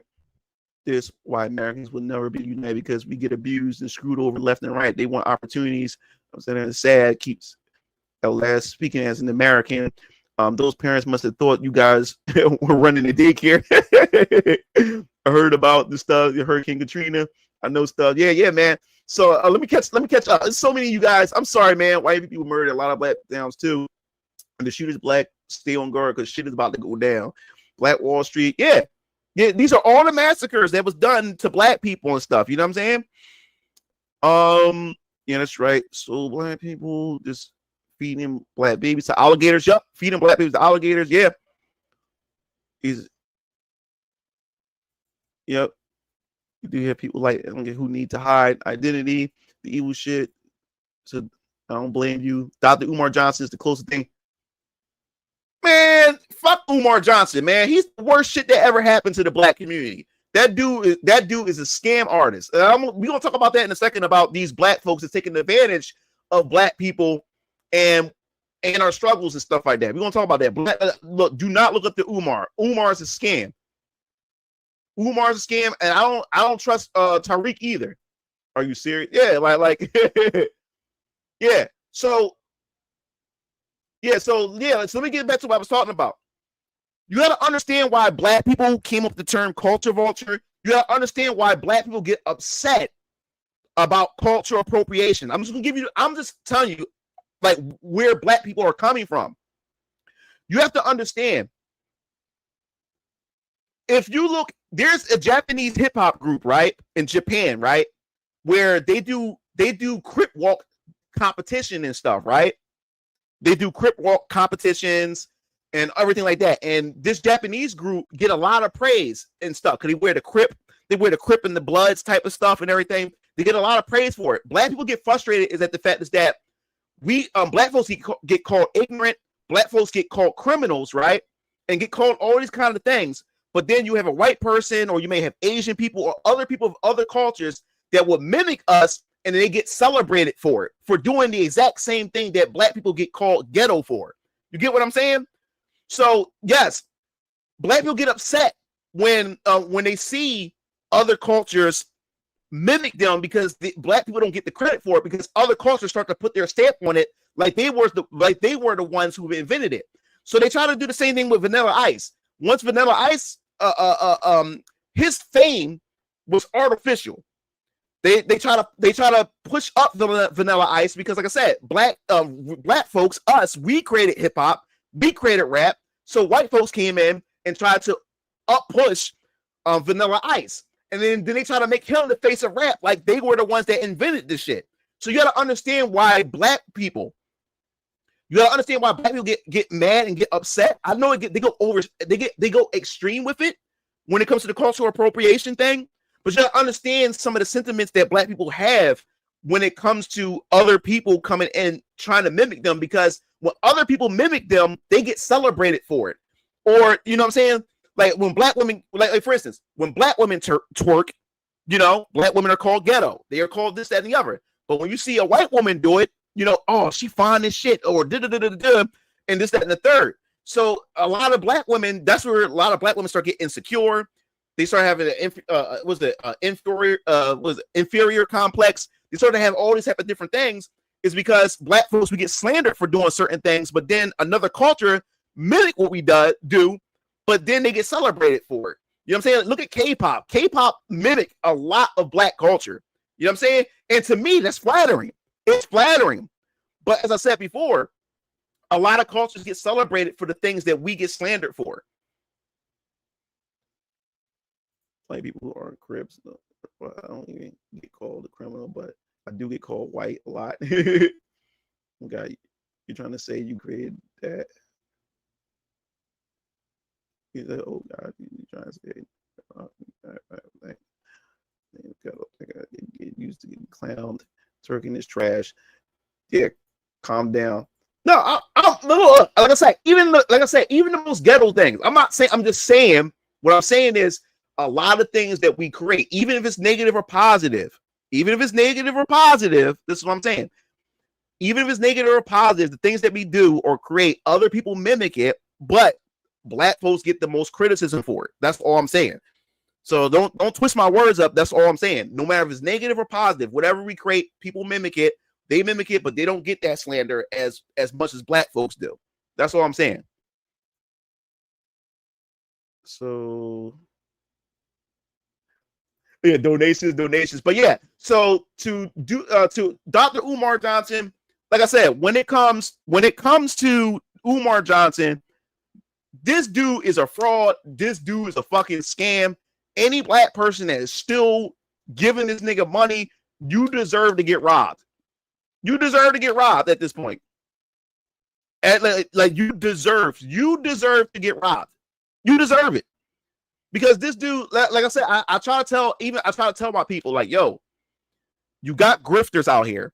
You got people who they're trying to look out for themselves. They're in their best. He said, if you white twerking, you are a twerk team, figurative dancing. Yeah. But think about it. What they call that? Even when you look at strip clubs, when it's an all white establishment strip club, they call it a gentleman's club. It's a gentleman's club. You know what I'm saying? But then the opposite is different when it comes to black strippers. And I'm not saying that I'm not saying that, give them the same respect. But what I'm saying is look at how things are, the perspective and the language has changed when it comes to black and when it comes to white, or when it comes to the opposite of black. You know what I'm saying? When the same thing is seen in the same perspective, the narrative changes and stuff like that, and it's seen differently. You know what I'm saying? It's just such a nuclear term in general, and I hate it because of the term brave Viking facts. Yeah, you know what I'm saying? Like, yeah. Even when the pole dancing, they give it a different name and stuff, so it can sound more less derogative and stuff like that. Because I believe the system went in chaos. They just want power and don't want nobody to come together. Don't matter what. Yeah, now in this sense right here, I'm just talking about a long time ago. I'm trying to get up to this point. Yes, today they don't want none of us to come together. They don't want none of us to come together. I'm talking about black, white. It doesn't matter. But I'm telling you the things that black folks and the why there's black folks out here that respond the way that they respond and are taught the way they are taught and stuff like that. Because you got to look at the history. You know what I'm saying? But yeah, Umar Johnson, I don't like Tariq Nasheed either. I don't trust none of them dudes. You know what I'm saying? But Umar Johnson, this dude is a scam artist. And this dude been like this for years. He's stuck on himself. And this dude is all about himself. He's not about anybody else. And as I said before, you got to watch out for the people who preaches what he doesn't practice. You know what I'm saying? You got to watch out for people like this. You talk about the black community. We need to be unified and all this other type of stuff. But yet you don't take care of none of your damn kids. You got baby mamas. You know what I'm saying? You got all these different type of things going on. And then black folks keep giving him money. And we still haven't seen a black school yet. You know what I'm saying? And there's a lot of black folks out here today. There's a lot of money in being a victim. There's a lot of money in being a victim.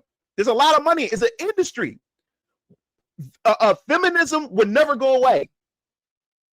As I said before, even when it comes to red pill or anything where it comes to people going through struggle, these type of movements will never go away because there's money in it. There's money in it. we would never solve racism. Racism would never be solved. You know what I'm saying? Like I said, feminism would never go anywhere. All these type of different movements would never go anywhere because there's money in it. There's money in it. Why would they get rid of that? So even when it comes to the black struggle, there's money in it. There's money telling black folks that they're oppressed. There's money in it for telling black folks, telling black folks that there's a problem. And if you give the solution, then there's no need for them no more. So most of these so-called leaders today talks about problems, but provide no solutions. They provide no solutions whatsoever. It's all a grift. How much money they can make. Look at Black Lives Matter, how that was a scam, how they used the black community. They made, especially during COVID, they made almost near a billion something dollars, and none of that went to no black programs. Nothing, it didn't go towards black communities or anything. It's all a scam. It's all a grift. And there's a lot of black folks out there that's all part of the grift. That's part of the grift. That's grifting their own people. And it's sad. And Dr. Umar Johnson is one of them. What's up, generic Amanis? What's good, Moon? Every time I come in these streams, you always educate me with new things, different views. Just wanted to say I appreciate you for what you've done, and congrats on your comments. Oh, I appreciate it. It sounds more refined, apparently. The government just wants to turn blacks against whites so they could rule us all. Yeah, like I said, like it's divide and conquer is the best tool. It is, and they have to keep us fighting. They have to keep us fighting because you got even during slavery, you had the Irish slaves. You even had Native Americans too. You know what I'm saying? And there was a time where the Irish and the black slaves were pretty much together. And what they did was they had to stop. They had to stop black people, and they had to stop the Irish. They had to stop these groups from getting together, because if they get together, they can overthrow the system. So what they did was they went to the Irish, and they gave the powers from the top gave the Irish more privileges than blacks. They gave them some land, they gave them some things and stuff. And so that what they did was it created a class system. So now you have the Irish people over top of the blacks. You have them over top. You have them over top of them. And now the Irish people now say, yo, as long as I'm not getting treated like them, like I'm over here. But the problem is, even though that they're above, they put them above the black folks, the Irish are still being treated like niggas by the white people that's above them. You know what I'm saying? But as long as they're not getting treated as bad as the black folks, then it's no problem. You know what I'm saying? So that was their way. That's how you. So now this is where the white and black dynamic comes in, because it was America that created this whole black and you're white. They created this system. Because you go into any other country, this whole white and black thing. No, you're based. You're recognized based on where you come from. If you're Russian, you're Russian. If you're Italian, you're Italian. You're Irish, you're Irish. You're Scottish, you're Scottish. But here, you're either black or you're white. You know what I'm saying? But that was set in place to keep us separated. And so the thing is, now Irish people are considered, they're part of the white structure. So it's to keep them, to separate them from us, so to stop us from unifying and shit like that. That's how they do it, to keep us divided. And look at it today. It's still to keep us divided, to keep everybody bickering and fighting with each other, because guess what? We outnumber them. We outnumber the people that's above us. We outnumber them. If we all get together, put our differences aside, we can overthrow them. Russian division, as long as the money, still no black school. 10 years later, under school where Umar announced, God damn, he said I was a high school like grown man and accomplished, and he still has never built. God damn. My parents are from Africa. They hate black American culture, especially the grifters that they try to. And then what also hurts black folks, we also discriminate against each other too. We also discriminate against each other. Where you got colorism, you know, a lighter black person versus a darker, and that's all rooted from slavery. You know, you got the house niggas, you got the field niggas, you know what I'm saying? And then, like I said, you got the biracials, you know, because they look closer to, some of them look closer to white, so they got better treatment and stuff. So now you have this inner fighting. This is why we never get together. We never get together, because we also have this inner fighting. You know what I'm saying? So when you remove white people out of the equation, we fight. We eat on each other. We eat on each other. You know, that's the crazy part. It's getting better, and yeah, As Jim Crow whites died, they saw the money was going to die with them. Is heavy on the diaspora wars. Yeah. So then you also, that's what I'm saying. Then you got the foundational black. I never even heard of that shit. And the first time I heard about this whole thing was when I was giving my political opinion, and some black dude came to me and, on Twitter and said, "You can't be a foundational black American or some shit like that. I must be a tether." I'm like, what the fuck is a tether? So the tether, I guess tethers are like Africans, or tethers are like black folks, like Africans and Caribbeans who, and like I guess Jamaicans who try to tether themselves to black Americans and adopt their struggle as their own or some shit like that. So then you got black Americans going to war with, black Caribbeans and, and other Africans and stuff like that. And man, it's what I'm saying. Like, it's a whole structure to this shit. So now we got inner fighting, we got inner classism, we got inner colorism and racism within our own groups. You know what I'm saying?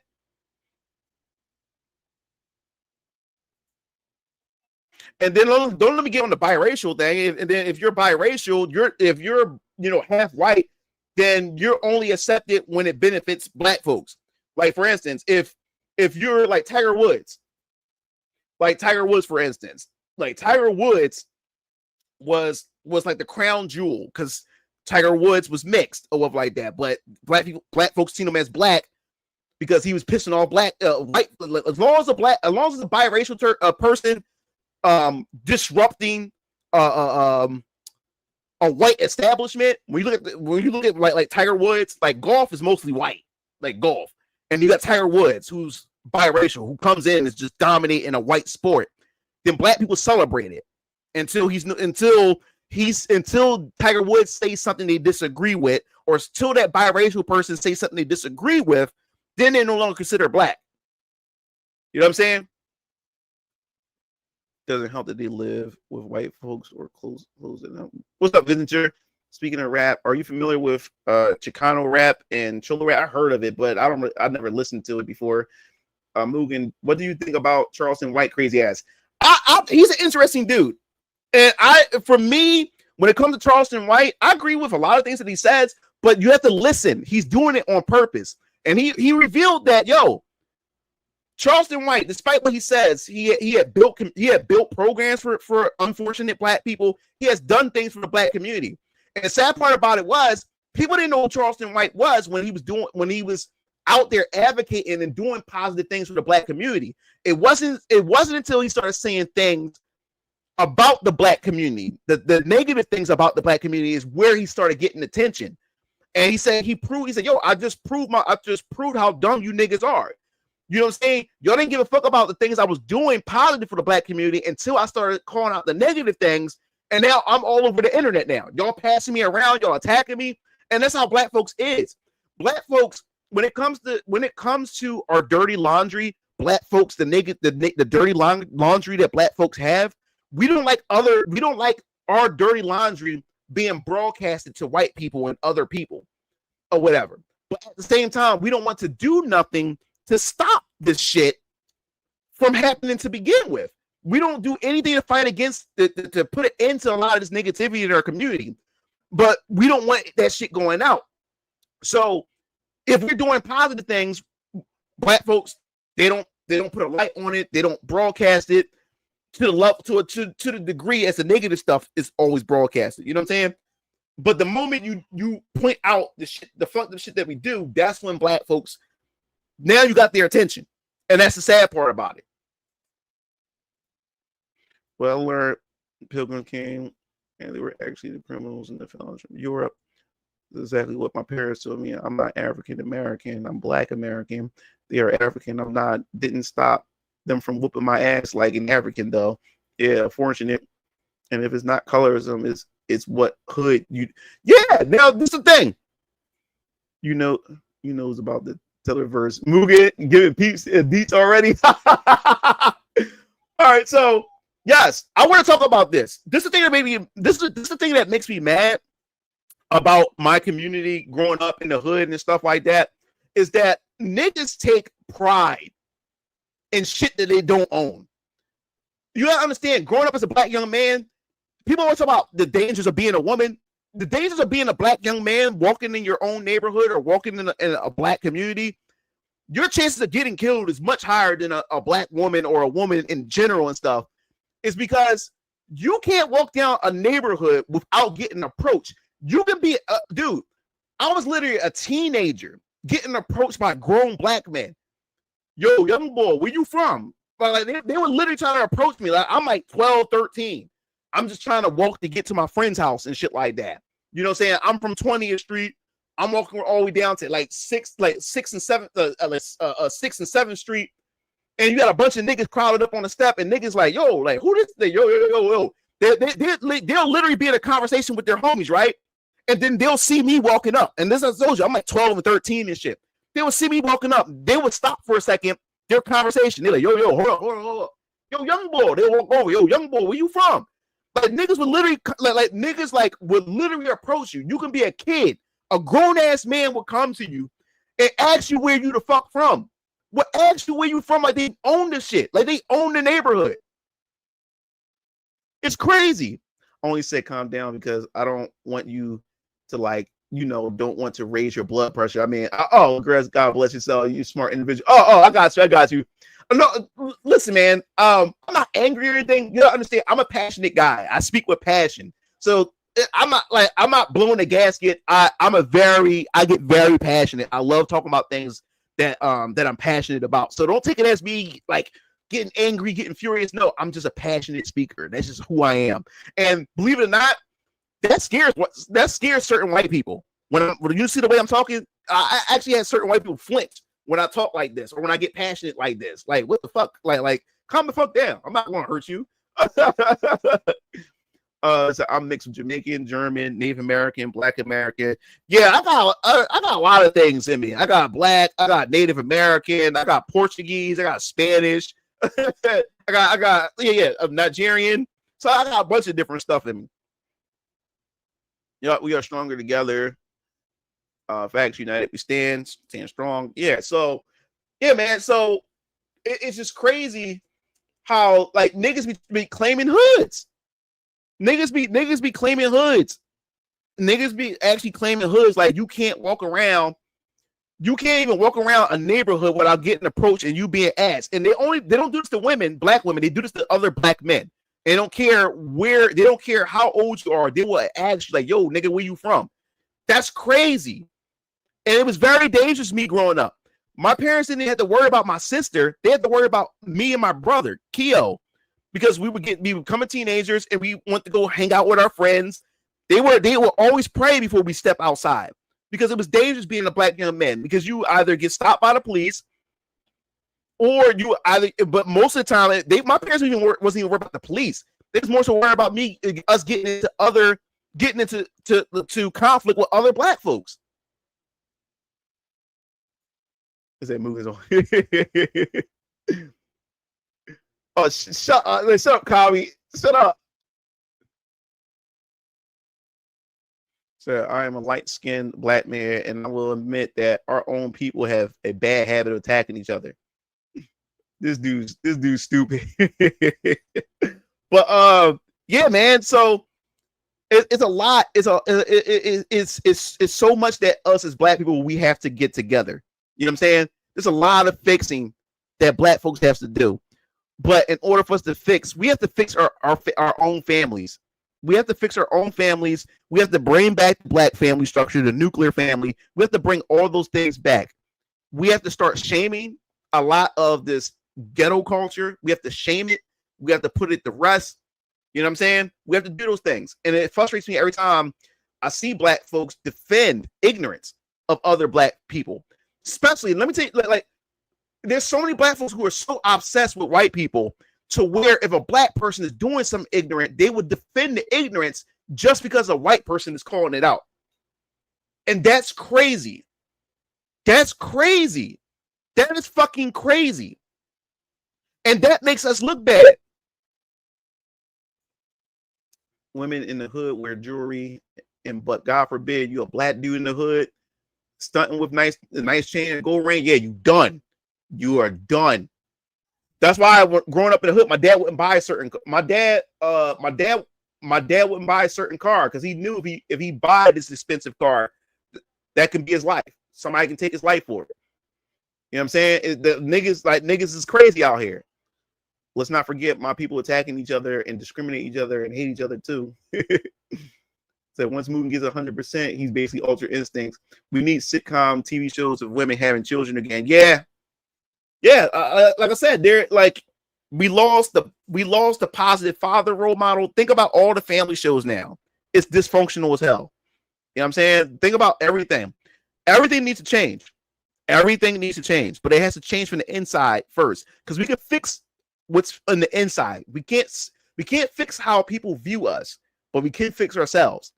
And once you fix the inside, the outside and how people view us changes as well. You know what I'm saying? Yeah, I understand, Vintage Girl. Honestly, feel hopeless, man. I'm cynical myself. It seems maybe the black community will have to de-alienate from each other. Yeah, we will. Like, that's the thing. Like, that's why I was saying, Hip.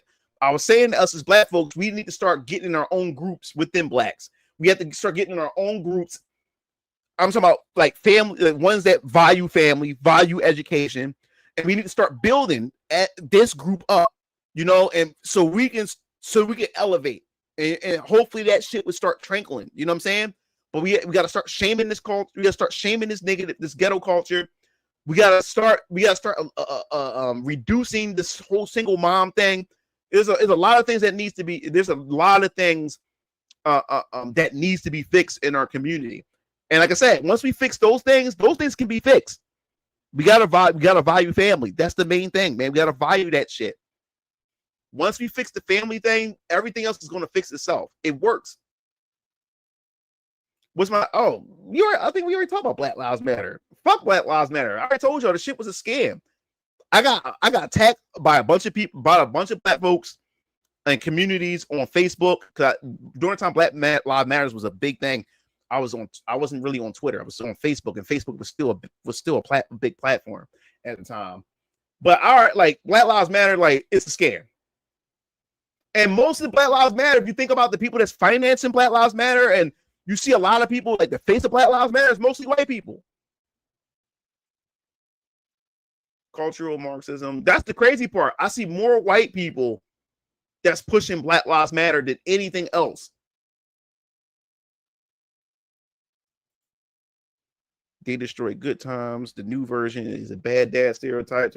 Yeah, man. What happened to all the black sitcom shows? Ever notice how the more woke things are, the less there actually is? Yeah, it's all part of the system. It's all part of the system. But you all understand how black shows. You gotta understand what happened to black shows too. You gotta understand, like if like Channel UPN, because in Philly it was Channel UPN 57. What happened was there always used to be a joke. Even Family Guy made the joke that Channel UPN was always that black channel or whatever like that, because where all the black sitcoms would go or whatever. Eddie Griffin and many of the black other sitcoms, actors and comedians and them, they all speak out on it. You got to understand what happened to black television too. What happens is Channel UPN 57 will put all the mostly all the black sitcoms on that channel. And what happened was Channel UPN was like a testing ground for white shows. So what happened was these black shows would bring in a lot of viewerships. They would experiment with these black shows, and they would see how many viewers would bring in. Then what they would do is they would cancel the black show and then make a white version of it with the same concept, the same everything. And then that show would just blow the fuck up. Or what they would do is like a Living Single. Living Single came out first. And this show was about upper class black folks. They got good jobs, they got good careers, they're educated. And on top of that, it was a show that white people even watch. It wasn't just black people watching it. Even some white people was watching it. Because yes, the characters were black, but there was still something that even anybody can watch the show and get something from it. But it was about successful black folks. It educated black folks, right? Then what happened was the show got really popular, and that's when Friends came out. Friends is nothing but a copy and paste of a living single. And then what they did was they took the time slot that a living single was in and put Friends in there. And then Friends overshadowed a living single. And then it put them out. It put them out. This is why I'm grateful that the independent scene exists. At the same time, we've been getting going the slow route despite narrative and financial owns to where it'll take older gens phasing out to change. Yeah, man. Speaking of that, remember the Martin show? Yeah, man, Martin's dog. Me and my brothers at least watch Martin at least once a year. At least watch the whole entire seasons of Martin. Like I said, we had some great black shows. You know what I'm saying? We had some great black shows. You know what I'm saying? And they took that from us. They either replaced it with a white version of the show of these shows that push us out, or they just get rid of them altogether. Because, like I said, having a positive image of black people on television changed the narrative that is trying to be put out there about black people, and also black folks, they don't have any inspiration or things that they can mimic by seeing, the success of other black people that's being portrayed on television. So can we cancel Tyler Perry now? Yeah. Tyler Perry is the worst. Tyler Perry, especially Tyler Perry, he puts black men in the worst light.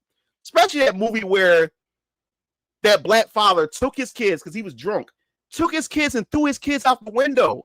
I was like, what? I said, like, we really gonna do this? Like most of his movies, black men are always seen in the worst light. And then what happens with those movies is if you already have bitter black women see shit like that, and it further justify what they already think of black men. Martin show, Fresh Prince. Yup. Fresh Prince wasn't that long ago. Wayne Brothers show was the show. Yup. It also changed the expectations of black people. Yup. Tyler is gay. Did you watch? Yeah. Oh, Everybody Hates Chris. That was my show. That was funny. And I watched it later on in life. Everybody Hates Chris. And I love it. I love that show. Tyler Eagle, Diddy, we need black leaders the same. Is it me or Tyler Perry movies? Or yeah, they all the same, and they make so much money. Make so much money, and then you also gotta look at these black celebrities. Here he is. Have you ever asked why you have all these black celebrities like Oprah and all them? Why you ever ask why you have all these rich black folks, but none of them ever came together? I mean, a bunch of them ever came together to create something, that was built by blacks and owned by blacks. And that they're all trying to, build the black community and stuff. You don't see that shit because it's all by design. It's all by design. Living Color. I love A Living Color. Love that show. Yup. Family Members Matters. Love that too. Especially dark skin black. Yup. The Bernie Mac show. Love that show too. Yup. All right, is Cook still here? I know Cook want to do an interview. If Cook, you still here? Answer in the comments so we can start this interview. Yeah, it's all made by design. You don't see Jay-Z or you don't see none of them coming together to do something together. Yeah, because they all corrupt. They're all out for themselves. Okay. So we're going to begin this. Cook wants to interview me. So go ahead. I'll be waiting for your questions and stuff. But yeah, it's all made by design. None of them is for black people. None of them. Yeah. Also, look, to be honest with you guys, I think Candace Owens is controlled opposition. I think Candace Owens is a grifter, and you gotta understand Candace Owens. You gotta understand Candace Owens' origin. She was a flaming lefty. she had created this website. It was pretty much like a doxing website to stop bullying and stuff like that. And she got called out for it. And then you had that trans named Blair White who called her out on the Dave Rubin show. And I remember all this. And right after that, Candace Owens disappeared for a few months. She was a flaming lefty. And then out of nowhere, she come back. She started talking right-leaning, like talking points. She started speaking right-leaning talking points out of nowhere. Like, I understand that people can change, but I don't know, man. Her transformation doesn't seem authentic to me. It doesn't. Well, there's nothing to show.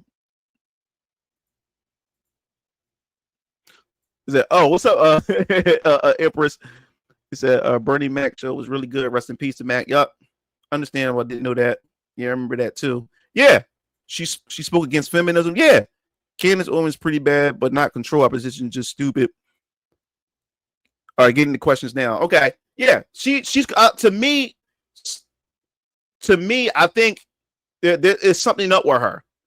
And then the guy that she married also got some tie-ins with powerful people too. Yeah, I'm on the fence with the Hodge twins.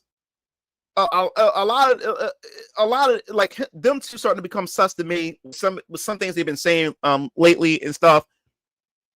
I lost respect for Anthony Tatum, especially like because he interviewed what's his name, the president, or it was the prime minister of Israel. He interviewed him, and this dude became a total shill. This dude did a complete 180. Like Tatum, Officer Tatum, I don't give a fuck about him. Candace Owens, I don't trust her. I don't know, man. I don't know. Like I said before, she was a flaming lefty. She disappeared for a couple months. And they come back. She's speaking right-leaning talking points. And then the guy, the white man that she married, got tied with powerful people. Yeah, Brandon Tatum. Do you watch surrounded episodes of Jubilee? I watch like shorts of those. I don't watch a bunch of those. Those after a while get annoying. Forgotten all about Jamie Foxx show. Y'all, I love Netanyahu. Yeah, he interviewed him. Brandon Tatum interviewed him like a couple days ago, I think, or a day or two ago. And this dude's a bootlicker. He's just a bootlicker. What do I think about Nick Fuentes? He's an interesting kid. I would say this. I don't agree with everything he says, but I defend his right to say to his freedom of speech. Let me put it that way. I don't agree with everything he says, but he does make valid points. And I would say this. He's a great debater, Nick Fuentes. He's a great debater. Everybody say they think Nick is gay. So it was bootleg. Yeah, I used to like the Hot Twins back then when he did fitness and food vlogs. Let me see. What do you think about Jesse Lee Peterson? If you heard of him, I don't like some. There's some things I like about Jesse Lee Peterson, but also he kisses the white man's ass too much. He's a suck up in certain cases to me. When it comes to just Lee Peterson, I think he over glorified white people. If that makes sense. If you see some of his interviews and some of the things he says, he worships them, or he puts them in this ultimate light and stuff like that. And I don't like people that does that. And I don't care what race. I don't like if white people do that and do that with black people. I don't like that in general. But Jesse Lee Peterson, like, he's okay in certain regards.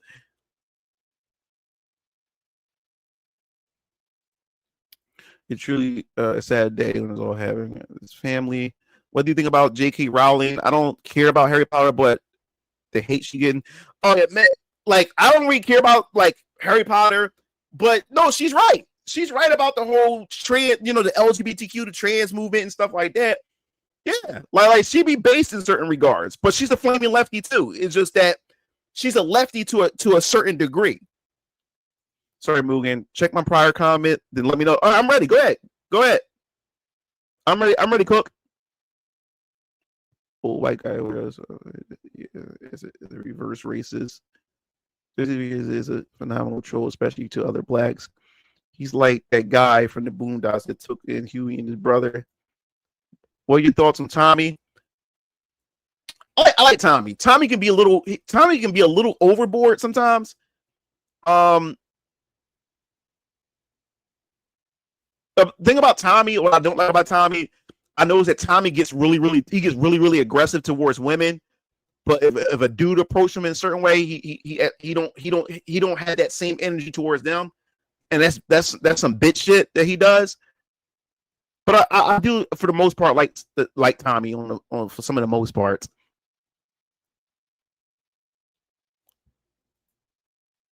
You're nice, cool. I like this also. Tommy's also another grifter. Tommy was the one that came up with the word simp. He was the first in that space that started a lot of these talking points within the red pill space. He was like one of the first. But Tommy is fun to listen to. He's fun to listen to. I just don't like how he talks to women at times. Because he gets aggressive. Like, dude, you're a man. Like, dude, be level. You know what I'm saying? Like, put these chicks in their place, but don't get aggressive. Like you about to fuck them up and shit. But then a dude would give you some pushback, and then you don't have that same energy. That's not a man in that sense. In case you missed it, what are your thoughts on Amanda Seals? What was the Amanda Seals thing, Landon? Or just talking about right-wing black creators? Oh, we're talking about everything. We're talking about a mixture of everything. We just bringing up black creators right at this point because the situation led to it. But yeah, Cook, ready when you are, bro. I'm gonna keep talking and commenting until you're ready, Cook. Until you're ready, I'm gonna just keep commenting just to keep the entertainment going on. Have you heard of the YouTuber called Minister Jap? I don't think so. If I do, I may not know his name. I've probably seen one of his videos. Oh man, fuck Amazing Lucas. Like that nigga, like he's a total griff. All right, wait, hold up. Interview question. Note. This is post geekdom interview. It will be unironically the most geeky interview yet. First two questions, however, are simple warm-ups. Okay. Thanks for the super chat, Cook. I'm ready. Dark Tiger Lucius. What's up, bro? That's my Mugen buddy right there. He the one who taught me how to create Mugen stages.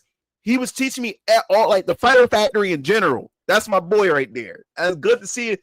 It does something to me when I see people from my past, especially during that era of YouTube and Mugen. What's up? What's good? What's up, man? What's going on? Based. Yeah, of course I heard of Abra preach. I watched Abra preach. So, oh, damn, that grandfather of Mugen. Yeah, man. Dark Side Revolutions, that's my boy. Yo, what's up, Danny? All right, so Cook says 1 to 5. Which sold more, your comics or your raw honey? Oh, he said the raw honey? All right, so when you talk about the raw honey, you're talking about the convention, right? So if you're talking about the convention, then yeah, my comics sold way more. I actually was it that was that Liberty? Yeah, Liberty Comic Con, that was my biggest. I made a lot of money for my standards. I made some good money at Liberty Comic Con. I sold about 25 books. I sold about four t-shirts. I sold one of my one of a kind Neo Suit Johnny bag, so you can put your Nintendo Switch inside of it, and all your other personal items in it. I did pretty good. I did pretty good at Liberty Comic Con. Is it enough to help for the comic book? No, but it was good sales. For my second comic Comic Con, I made some good sales. Yo, what's up, V? My son enjoyed your comic. He said it was really good. Oh man, I appreciate it, bro, man. Definitely, man. I'm working on chapter 2 now. Me and my artist. My artist, she's from the Philippines, so we've been going back and forth of how we're going to do this and stuff. She just started working on the pages for chapter 2. It's going to be 78 pages. It's going to release in 2026, so it's going to be quite a wait, but we're working on it. Thanks, V, man. And you don't understand what it did to me when you showed up, man. Like, you don't understand, man. Like, it's been a long time seeing you, bro. I appreciate it. You had the raw honey stand in all your photos behind you at Geek, though. Yeah, my daughter, she wanted, my daughter was spending the hell out of my damn money at that damn convention. And she wanted that raw honey. So I was like, I looked at it and said, you better eat it. That shit was like $30-something, I believe I said. It was like $30-something, like $32 for like this big block of raw honey. Ugh. Said, what a terrible Wednesday. God bless your soul, man. He said, I got to get to work. Hope for the rest, man. Appreciate you for stopping through, man. Like, I definitely appreciate it. Oh, that honey going, you rather have Little Caesar than that? Yup. All good, bro. I'll be there. Appreciate it, bro. Guess what? My state officially now Dragon Con because yeah, I saw Death Battle before. Okay, Cook got another question. Back in May, UT's new Siona shots picks were coming soon. Where they at? Why are you keeping them to yourself? Is this a grift? All right, I do my artist. She's not done the pictures. It's funny you mentioned it. Like I said, when my artist does this, she does everything in stages. She finished the roughs, she finished the line art, and she finished the flat colors. So by Friday, I should have the Siona pictures. The Siona pictures, the reason why I haven't shown, the reason why I still won't reveal those yet, because that's also going, I'm putting together some, because I got a big convention coming up this month. So I have, at Liberty Comic Con, there's 2 people who said, yo, dude, because they saw, I had my tablet, and I was showing off my characters, and somebody saw the phase 1 portrait that I have, and he said, yo, who's this babe? And it was like, oh, this is Siona. So I took my tablet, and the tablet had Siona on it, and he said, bro. So he went to the table. He said, yo, do you have a Siona shirt or something? So I ain't had no Siona merchandise. So he's going to J1 Con as well. These 2 people are going to J1 Con. They said, dude, I'll be at J1 Con. Please have some Siona stuff. So that's why I got her to draw some Siona stuff for me for some merchandise. And there's another Siona picture. I'm going to wait for this 3rd Siona picture that I'm going to get her to work on. And then I'll release that. That's going to be a Patreon release or whatever that I'm going to do for that 3rd picture of Siona. So stay tuned. It's there. It's like Friday, I'll get the final fully detailed cut of it. But yeah, so yeah, I have to prepare that, and I didn't expect. Can you pull her up right now?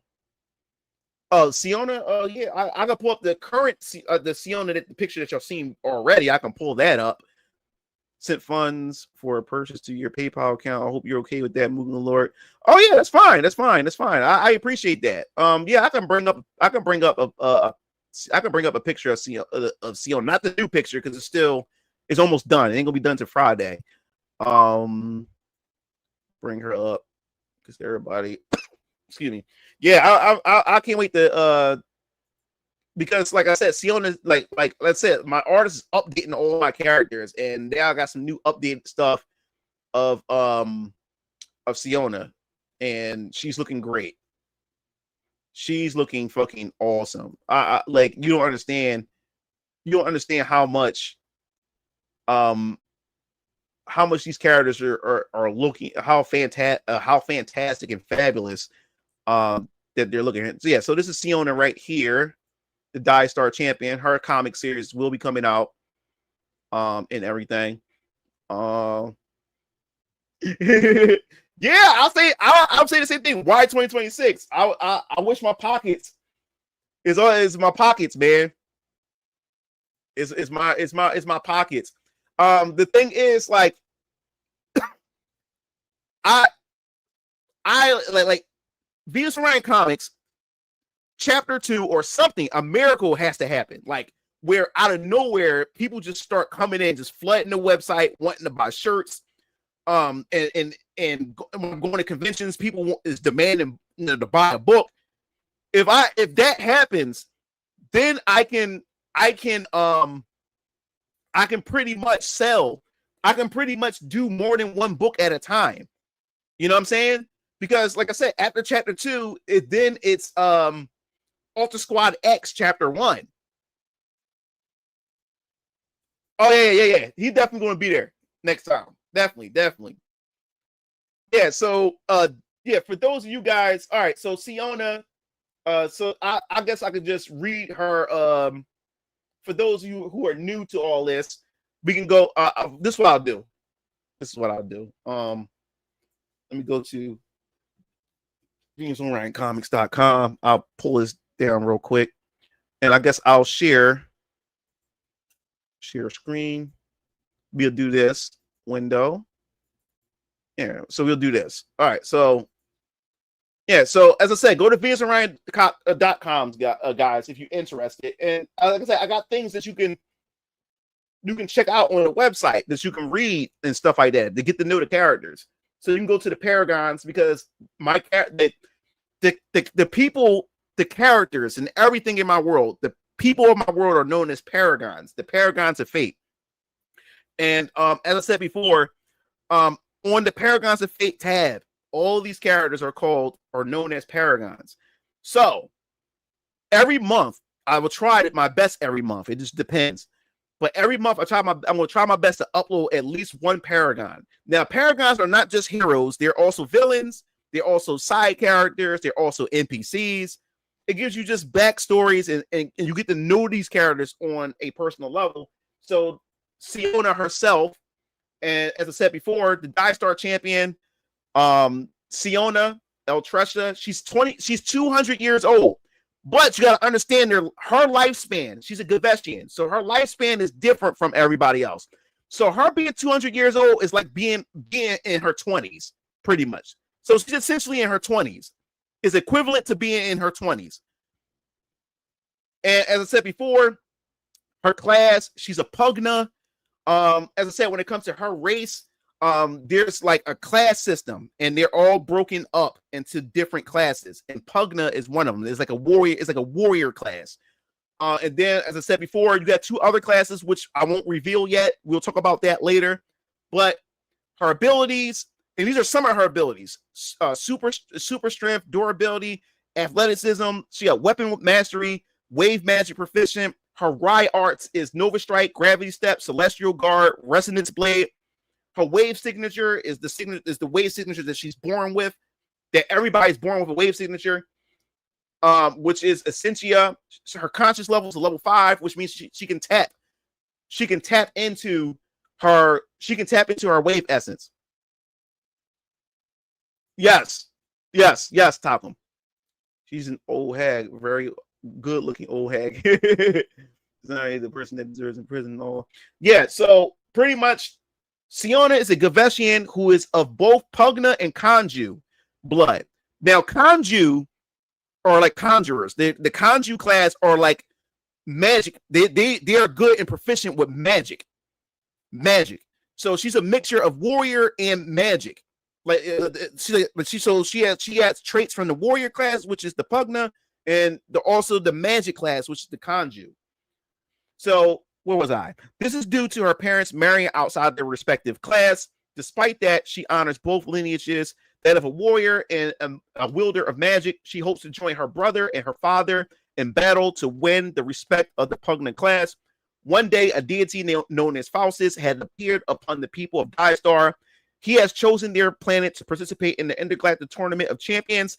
The best warriors come together to fight in a battle royale on a distinct planet arena chosen by Faustus himself.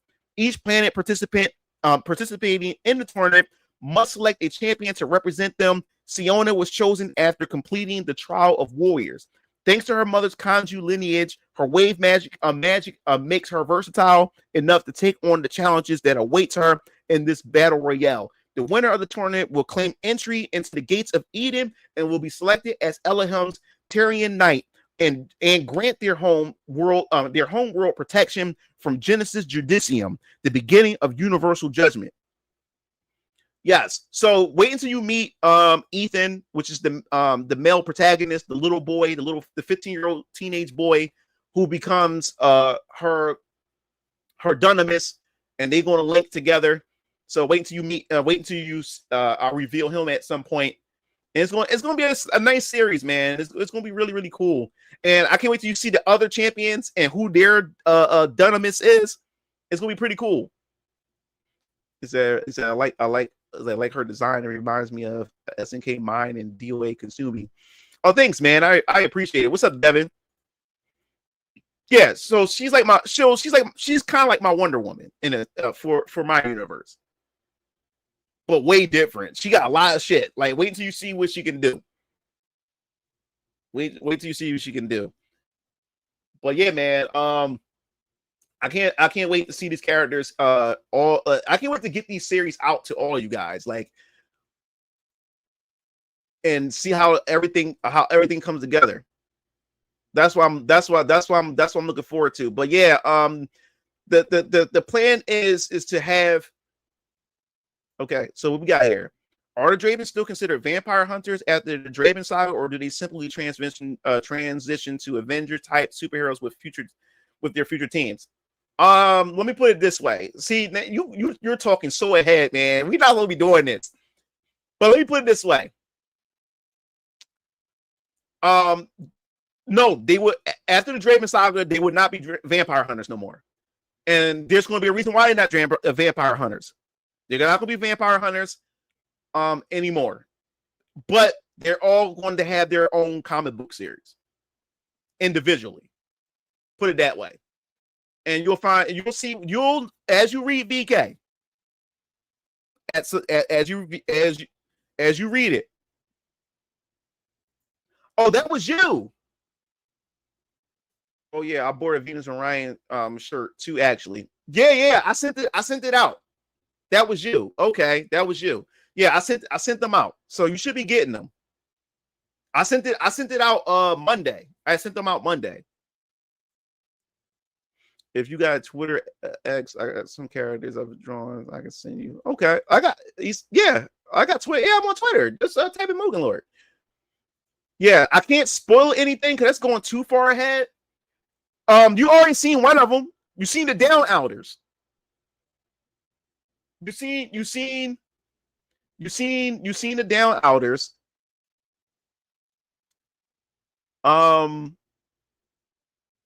Let me remove from studio. Let me bring it up, actually. Video, so you can see it. So all right, so since y'all here, you're gonna let me show you guys. Venus Orion comics. All right, I bring it up so you guys can see it. Venus Orion comics was this one. All right.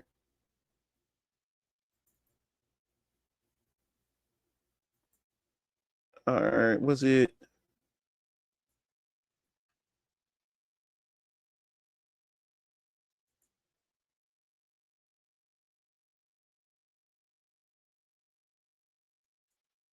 All right, so yeah, I'll bring this up. All right, 1 second. All right, so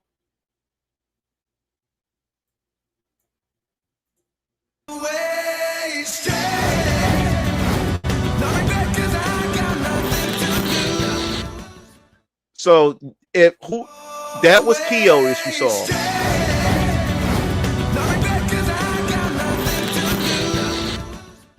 Yeah, so what was it's called? Caliber Comics. Okay, cool. Well, yeah, that's the Down Outers. So that's way later. But let's see. Let's bring this back here. He said, I'm about to send Mugen Lord my characters and join Caliber Fighter.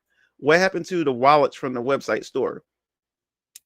Well, what I did was, the reason why I took down a lot of the merchandise is because I'm learning. For one, people don't know what Venus Orion Comics is. So since people don't know what it is, people's not going to go out and spend money on all this merchandise that I have up here, and people don't know what the fuck Venus Orion Comics or VK is. So what happens, what I learned is, and I'm taking a lot of lessons and learning and stuff, is I need the website needs to, right now, the comic and the Venus Orion Comics brand itself is more important than anything else. So what I'm doing is, in my website needs to be easy to be able to explore. So if you're new to the website, right? And I noticed this helped my sales actually. If people click on my store and you see all this merchandise, be like, yo, where the fuck is the comic? Because everything is just, I have so much merchandise, but no one knows what VK is. Like, I have some people who know what it is. I have people who back the campaign, but on a larger scale, if people want to buy my comic, people got to sift through all the merchandise just to find out exactly where my comic is. And then people give up. Like, you know what? I don't even know what the hell this is. I was going to just leave the site. So I'm going to slowly put the merchandise up. So for now, it's just the Venus Orion Comics shirts, the VK logo on the shirt, and the Venus Orion Comics mugs, and the VK Variant Colors Vampire Killer mugs, and just the book, just chapter 1, the digital, the physical, and the store cover for now. And I will slowly put up the wallets and stuff like that. But first, people have to get familiar with the brand. Yeah. It's okay. This one's oh god, here we go. What's up, Ruin?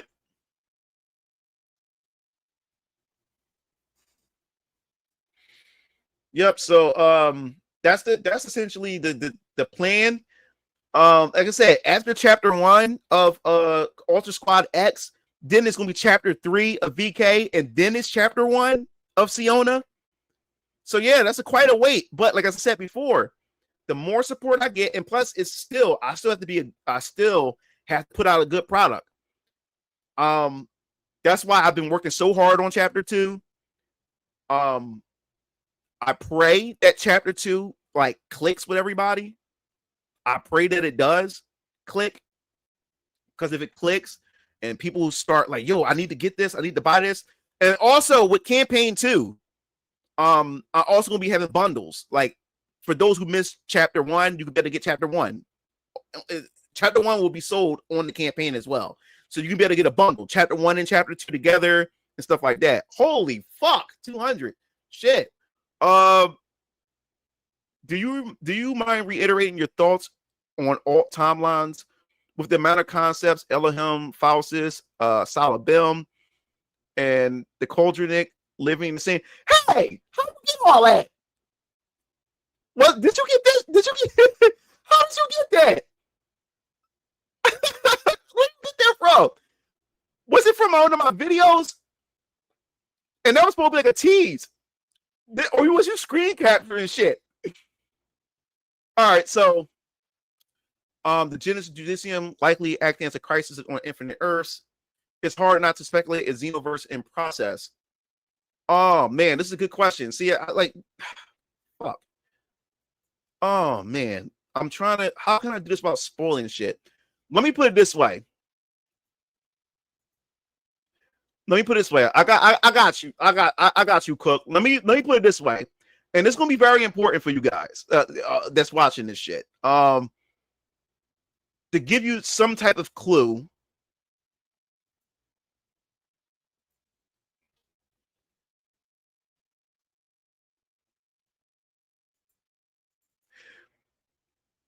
Your answer is going to really be answered when she pops up, Madam Cosmos. She's not only powerful, but she's going to spoil or everything about what's really going on with the Venus Orion Comics universe. Her comic series, Madam Cosmos. She is what, let me put it this way. She is what is called a realm agent. And I'll leave it at that. I can't go any farther than that because it will spoil everything that I have lined up. But she is a realm agent. And take that for what it is. Take that for what you will. But when we get to her series, Madame Cosmos, you're gonna start seeing sprinkles of her in other books, and not sprinkles of her, sprinkles of the agency that she comes from, and who she is before she becomes Madame Cosmos. You're going to see sprinkles of it through other people's book, probably VK, probably the Great Samaritan, and other books. But like I said, even though every book is its own, has its own self-contained story, they're still connected they're still connected, and you want to find out about other things. But Madame Cosmos will open the door, and the truth, her comic book and her origin story of her being a realm agent is going to open the truth to everything that's going on about the creation of the Venus Orion Comics universe. And the Genesis Judicium, I wouldn't call it a crisis on because it's more to it than a crisis on Infinite Earth. It's more to it than Marvel's what was Marvel's secret. It's more to it than Secret Wars. It's more to it than Crisis on Infinite Earth. That's why I say that you have to follow, you would have to really get invested in VK. Even though certain comic books is going to talk about or allude to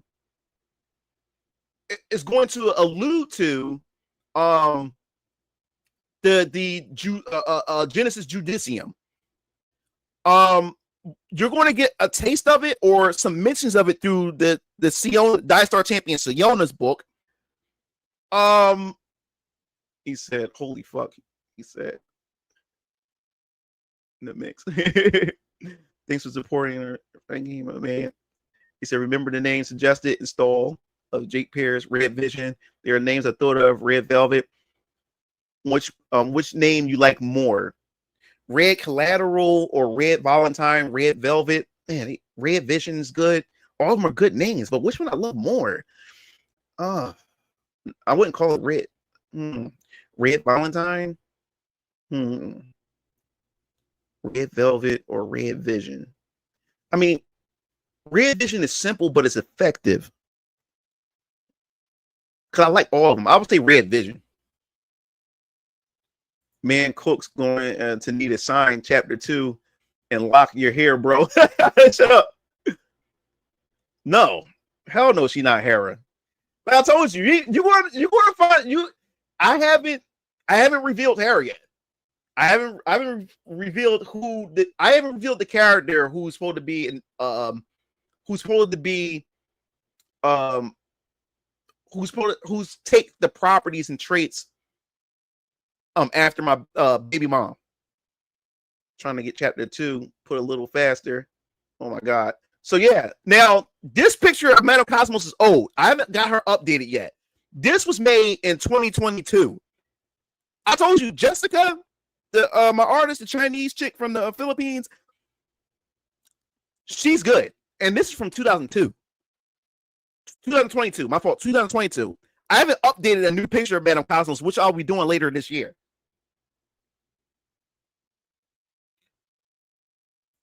Have you gotten poison ivy on your weenus? What? Red Valentine, the reference. Can you guess what? No, I can't guess. You want to tell me? I have to bounce. All right, Blaze. She's cute. Yeah, and wait till you get to her backstory of Madame Cosmos. I'm not going to say anything about this chick because she's not until later, and she's a cosmic character. Cosmic. She's on a cosmic type level. So yeah. So I can't wait till we get there. I need her. I need her hair. Love me a redhead. But Madame Cosmos is an important character. She is essential. Sounds like something from No More Heroes. But she's an important character, very essential to the universe, and it opens the floodgates to so many things. But I guess I can give you I guess I can give you guys another little nugget as well. I'm not really supposed to show this because it didn't get a proper reveal, because you guys are on my stream and you guys always tune in. I think it's only right that you guys can get some of the, the goodies that's going on that I got unraveled. Now, what I'm about to show you, and I can't even give you no backstory on this because this is top. This is not even anywhere remotely close to like as content as in everything. It's not even remotely close to getting to this type of stuff. Here, so let me go find it. Shit, man, where is it? I gotta. Oh, because I'm on the wrong one. That's why. I think is it my social media folder. Yeah. All right. So, all right. What I'm about to show you guys, I'm not like you guys. Some of you guys already seen the tease already because I put it out there as a tease. But what I'm about to show you guys. Oh damn! This is the file size. Damn, this is the file size is huge. Hold up. It says a huge file size. All right, so let me.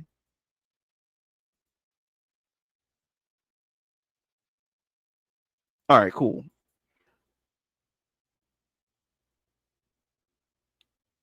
All right, let me close. Let me remove this first. Hold up. Let's keep telling me it's two. How is it image size? Let's try it again. Hold up. It's still telling me it's two. Oh shit! Is it because of that? Fuck.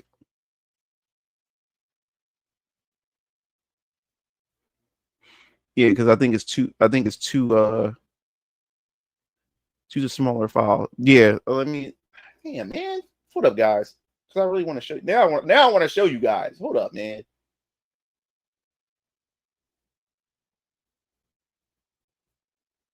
One second. I really now I want to show y'all guys. It's too the size is too big on the file size. So now I gotta let me go. Man, all right. Yeah, I see why. Yeah, let me give me a second, guys. I want to now I want to bring this shit up. All right, I'm gonna gotta bring it up in Photoshop and let it load.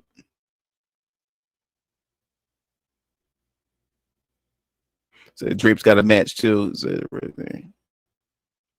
All right, so let me change the size real quick. Since all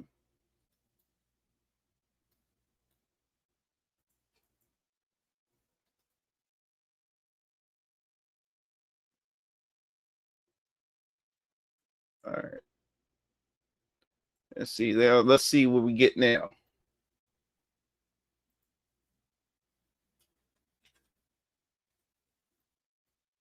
All right, now I think I can bring it up. Sorry about that, guys.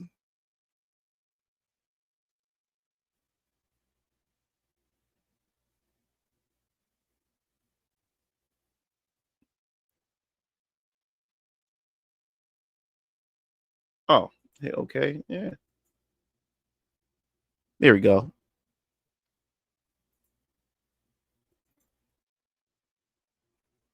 There we go.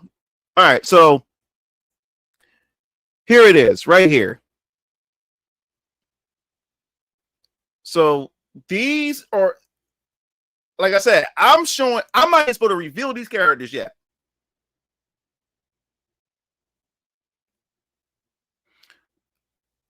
This right here, these two characters are the most important characters, and they are the mascots of Venus Orion Comics.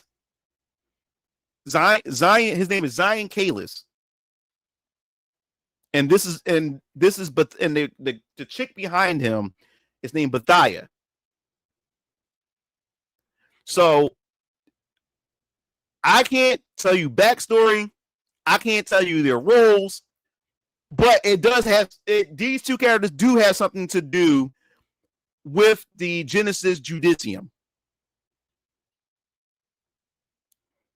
So I'm gonna so give me a second here. I'm gonna bring up. So I'm gonna bring this up for you guys so you can see.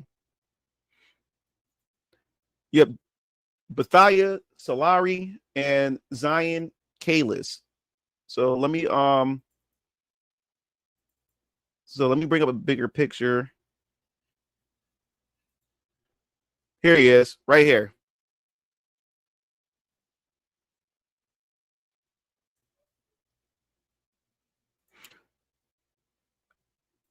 So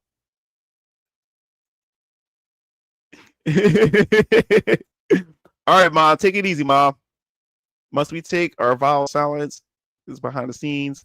Here's a backstory for sure for her. Kicking your own character to the sideline is ice on all over again. I never said that, my character. I never said that young Raph was the mascot. That was just a big assumption. But let me tell you something. Look, I can't wait. Like I said, when it comes to VK, for the Draven arc, I have a beginning and I already have an end. I already know how the story is going to end or how the Draven arc is going to end. It's just now filling in everything in between. And I will say this. If you stick around long enough for VK, you're going to be in for one hell of a ride. Especially when it comes to not only all the characters, but Hezekiah Draven, dog. That's all I can say, man. He's been given Bill Crino vibes. And yeah, so this is Zion Kalis. So as I said before, I know Cook is probably taking screenshots and shit. So I know he's gonna be fucking analyzing it, which I love. I love his questions and stuff. But he is the he and Bethia is the mascot to Venus Orion Comics, and there's a reason why. And like I said, also keep in mind Madam Cosmos as well, as far as like the universe is concerned, the Venus Orion Comics universe. So Zion is very, very fucking important. And I can't wait. I'm so upset because I can't wait. And here we have and then we have Bethia. And here's Bethia. He looks like a character from Star Ocean. No, not really. It's not based off. That didn't even really come to mind. That didn't really come to mind at all, actually. In fact, when it came to Zion's design, I essentially just said I actually left it to Jessica. What I did was I gave her Zion's backstory. This is what I love. This thing about artists, and I think Jessica works even better when I don't give her like clothing concepts or anything like that. She works even better when I just give her just the backstory and personality, and she can just draw and come up with something based off of that.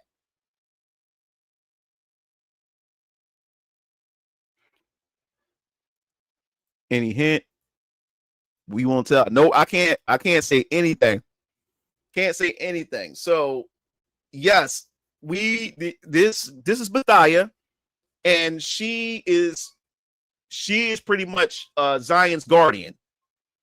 And I'll just leave it at that. She's Zion's guardian. And I can't it's another name attached to guardian, which I can't spoil that. So I just leave it at guardian. But she's Zion's guardian. And these two, Zion and Bethia, are the mascots for Venus Orion Comics. And you'll find out why. But it's way off from now. Way off from now. So yeah, I'll be posting her in my community section, so the community tab on YouTube, so you can see a bigger picture of her. But yes, this is Bethia. And as I said before, attention to detail, the clothing, whatever it's on them, is there for a reason. So you got to find out what things that are on them that are important. And I'll just leave it at that. But yes, so you guys got a sneak peek of Bethia, and you got a sneak peek of Zion Kalis. And so you guys can just go away. Either go. You can just go away with the theory crafting and go away with the which you think, you know, what this could possibly mean or entail when it comes to the universe. But he's very important and she's very important. Can't just introduce the mascot. Mad issues later. They ain't how it works. Well, because I plan on having video games with them.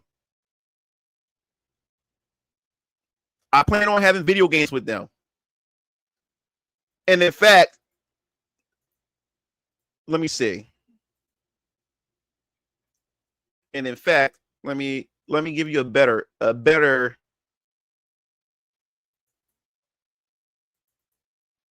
is it poses? Let me show you another one of it. All right, here we go. Of him.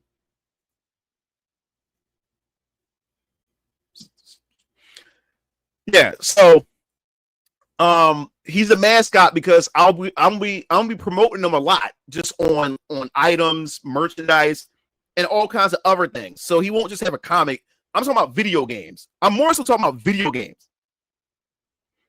More so too. But like I said, he's essential to my universe.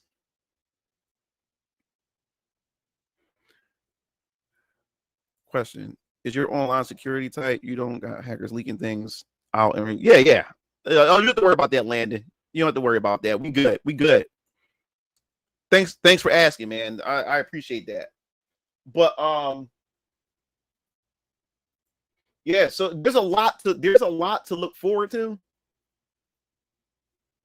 And you don't understand the stories that I have cooking for you guys. And I'm mad that I can't share it yet. I wish I was rich.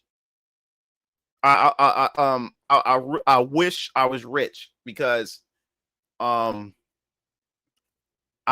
know how many books I would have out right now. I don't know how many books I would have out. The last question was originally brought up by Not Cavern, though it was missed, and I have no record of your input. So I want to make a group like the X-Men. I need to name it. Oh yeah, I forgot. Let me see. Bring this back up too. So let me bring this here.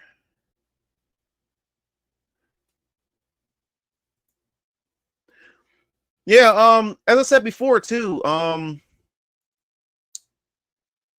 also, if people are interested, I'm also going to be selling the posters. The poster of Ultra Squad X, I'm selling that. I got VK posters. I'll show you all the posters too when I get a chance.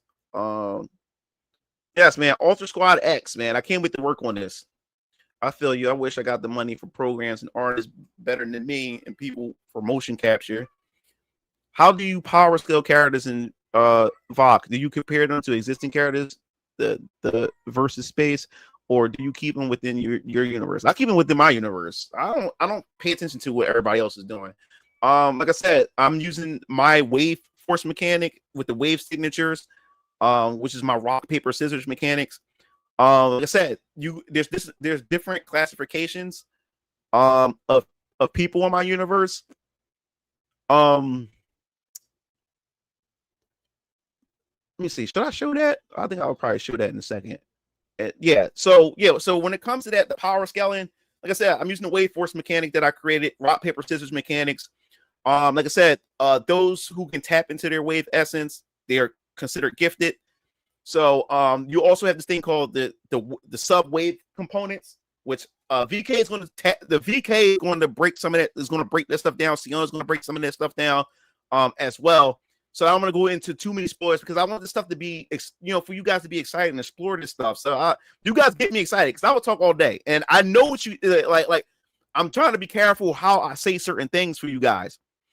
But yeah, Ultra Squad X, man, which is the next book. I'm working on I'm working on the script right now for this. This is the next book after I'm working on this script right now. So this first book is going to be released after the release of VK Chapter 2. So you're going to be introduced to aberrants and everything. So I guess I can bring up because you guys got me. You guys are showing interest in this, so I'm not gonna spoil any. I'm not gonna get into the spoiler territory, but I think I can show some things to break down the universe, Venus Orion Comics. So that's what we're gonna do. So give me a second. I like when you guys are interested because I like to talk about this stuff. So you also understand how I do, how I write things and especially for you guys who are trying to create your own universes and stuff. So you can get a process of how I do things, and maybe it can help you out for what you're doing. You know what I'm saying? So I like to help in any way. So yeah, I'm not going to spoil anything that's going to spoil the major parts of my universe. But since I will only show because of let me see. Because I think Cook's a sneaky ass, or just him being so passionate about this has really. So I guess I can bring this up first. I guess we can bring up classifications. All right. So what we have here is it's still loading.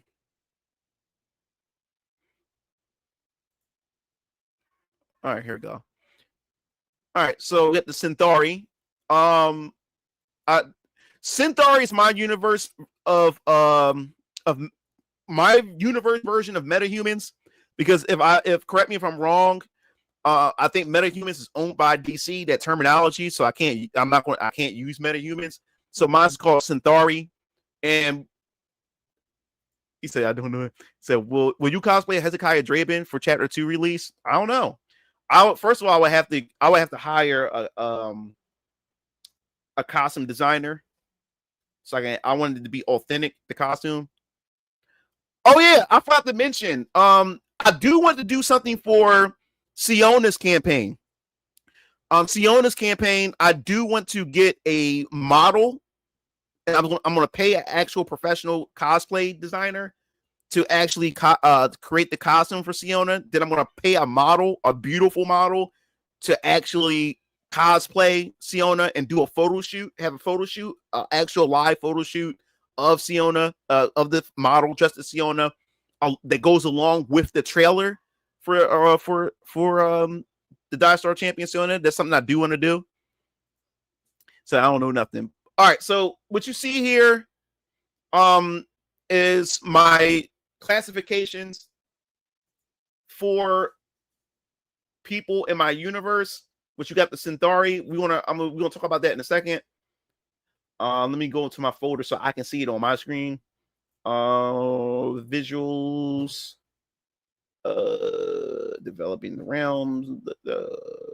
All right, let that load for a second.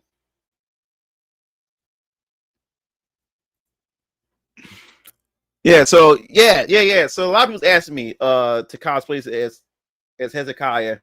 But yeah, I'm gonna hire a professional cosplay designer to design the costume, and then we can take it from there.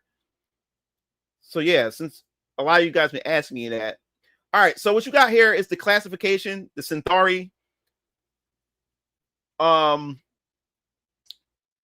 These individuals are granted powers through unnatural, accidental, or experimental means. They aren't naturally born with abilities. And unlike zoners and defiants, they aren't discriminated against, but must be registered to a government database called the Divergent Protocol. This is how tabs are kept on these unique individuals. Most of them are against registration, which makes them a threat to public security and the government. So yes, you have these right here. You have the Achillean Soldier, the Dust Defender. You have the Shift, which is Doppler, and also Adrenaline. And you have an Exohuman. which is Neo Suit Johnny. You have Omni Soldier, which is Faith Tanaka, and then you have the Nation's Avatar, the Great Samaritan. I can't spoil that. I can't spoil that, Landon. I can't spoil that, bro. Hey, I cannot spoil that. You have to wait and see. And then we also have the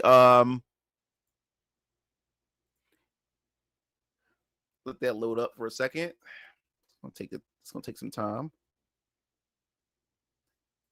But that's a good question. But I can't spoil. Cannot spoil. Is there? They are not any. So they are not a big fan of the government. Yeah, they're not a big fan of the government either. Yeah.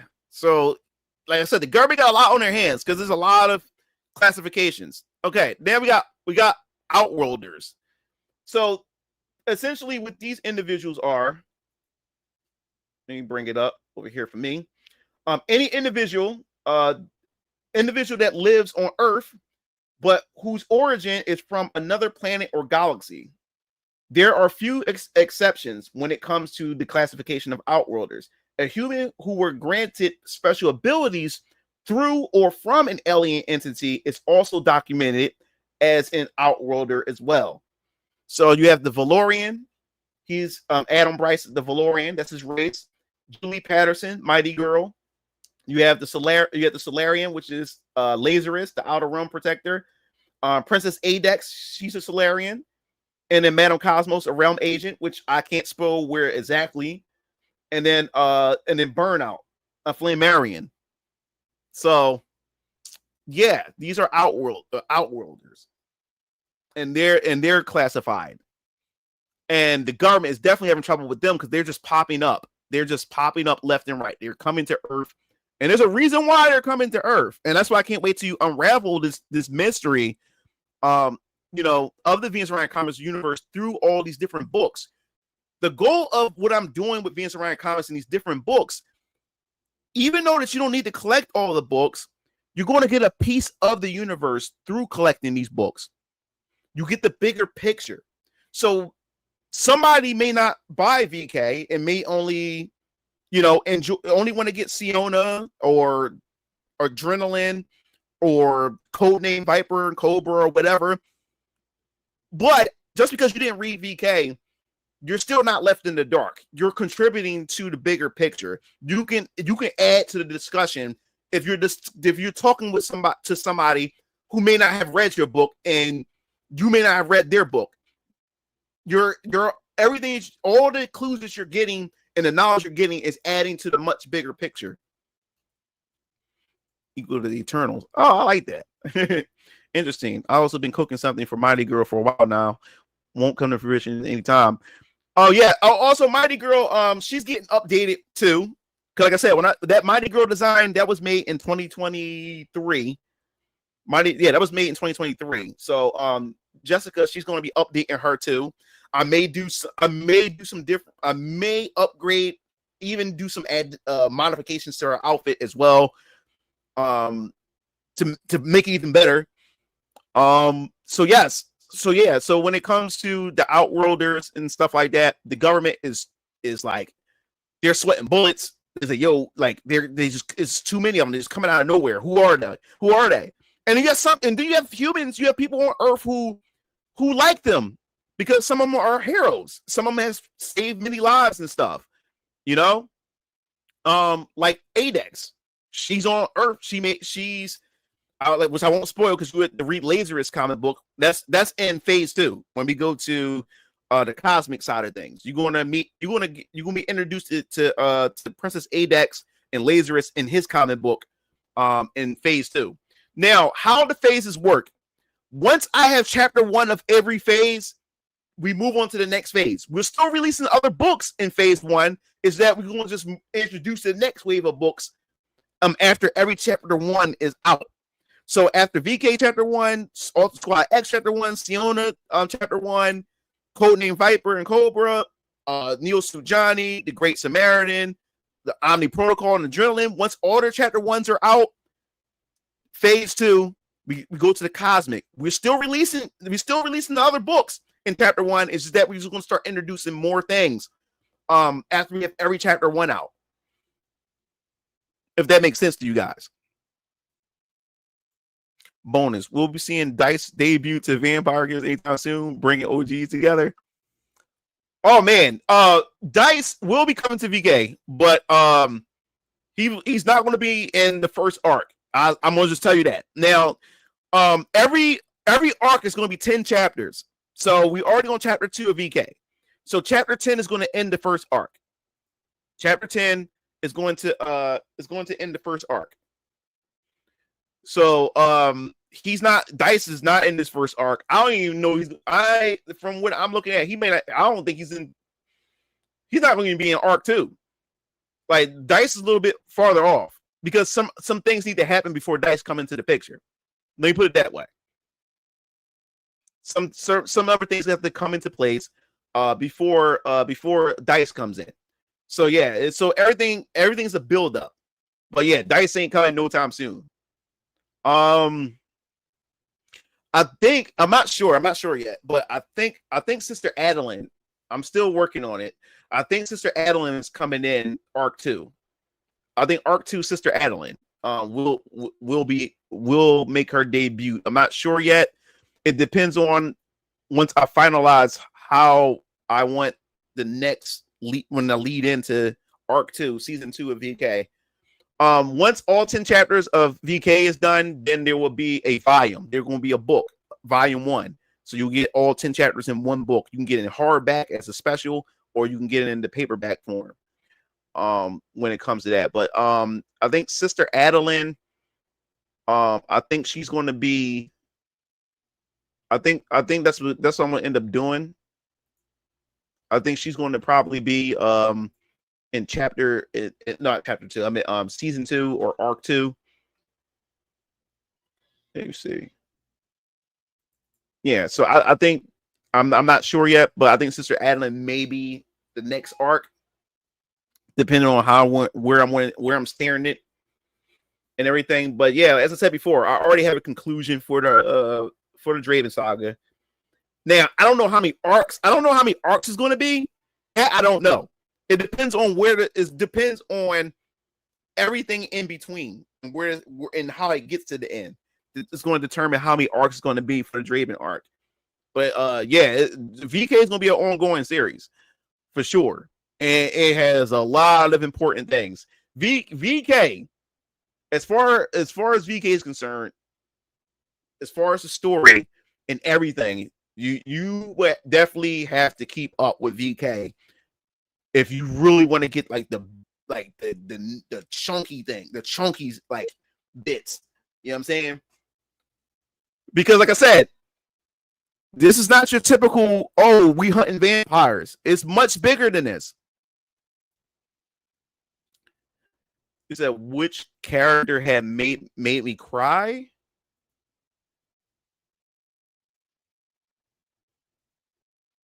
Yeah, she has a spirit rifle type of a spirit gun. That's a good question, Landon. Which character made me cry? Oh my god. I wouldn't say cry, but it got me in my feelings. And I can't reveal it, but it's tied to Hezekiah. It's tied to Hezekiah. Like I said, you have to you have to follow VK. I would just say this. I will say this. There's so much backstory to these characters in VK, and the things that I crafted around these characters. As I was writing these characters, as I was writing backstory, I was seriously in my feelings as I'm writing, as I'm creating the dialogue and the exchange between these characters and the emotions I was going through as I was writing these characters. I was like, damn. And I said to myself, this has to be, I have to make this into a game. And as I was talking about these characters and writing these characters, this would make a good action RPG. and it's not in the sense that you're thinking. But what I would say is when it comes to Hezekiah, you already got some type of, you already got I wouldn't say a hint, but there are things that's popping up with Hezekiah that only Hezekiah sees, which is alluding to certain things. And because and those things that it's alluding to is the things that almost had me in tears because I was writing it. Because I'm also taking certain things that I've experienced in my life and bonds that I formed and things like that in my life to be able to craft some of these story elements and stuff like that. So, as I said before, if you don't know what I'm talking about, which is not, I'm not gonna spoil it. It's not a spoil. I'm not gonna spoil anything. Let me see. As I said before, if you read chapter 1,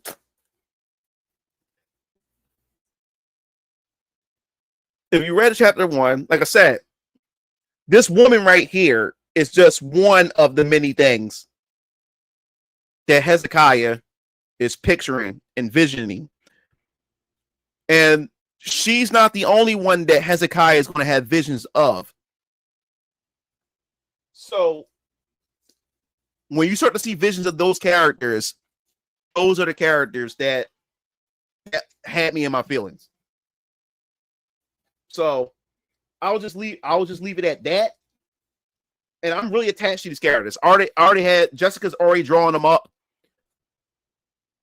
And man, every time I just look at them before I go to bed, the characters. It says adrenaline in the soul. What do you mean? One character got me distraught a bit. You know who? Aha. He said, iGhost said, do you plan on having VK animated someday? With your skill, you can animate in 3D. I'm not animating shit myself. That's too much work. I have to run a business. I can't do that myself. I want it to be an anime. That's the goal. The whole goal is to get all this to be an anime. But this shit costs money. That 5-second clip, that 5-second animated clip of Hezekiah Draven cost me $800. Now imagine a 2-minute clip of animation. You know what I'm saying? So the plan is to go get into the become an anime. I want to do that. But like I said, I have to create a competent product that I hope people gravitate towards, and who knows where it will go. You know, like I said, I'm hiring voice actors. Oh, what's up, Jacob? Yeah, I'm hiring voice actors for like when I do my trailers, and they're gonna be voice actors for so many things that I'm going to be doing in my universe, that you'll be able to associate a voice with these characters. Now, a lot of you guys say y'all want me to voice Hezekiah, so I will do that. So what I'm going to do is the guy who voiced Hezekiah, I'm going to give him another important role. So I'm going to give him another role, and it's just as much important as Hezekiah's. So I'm going to give him another role, so he still has a spot.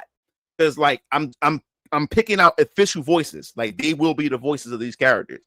So a lot of you guys I got it from emails from you guys, people who've seen the trailer said, dude, you should be voicing Hezekiah. So I will voice Hezekiah for the next trailer.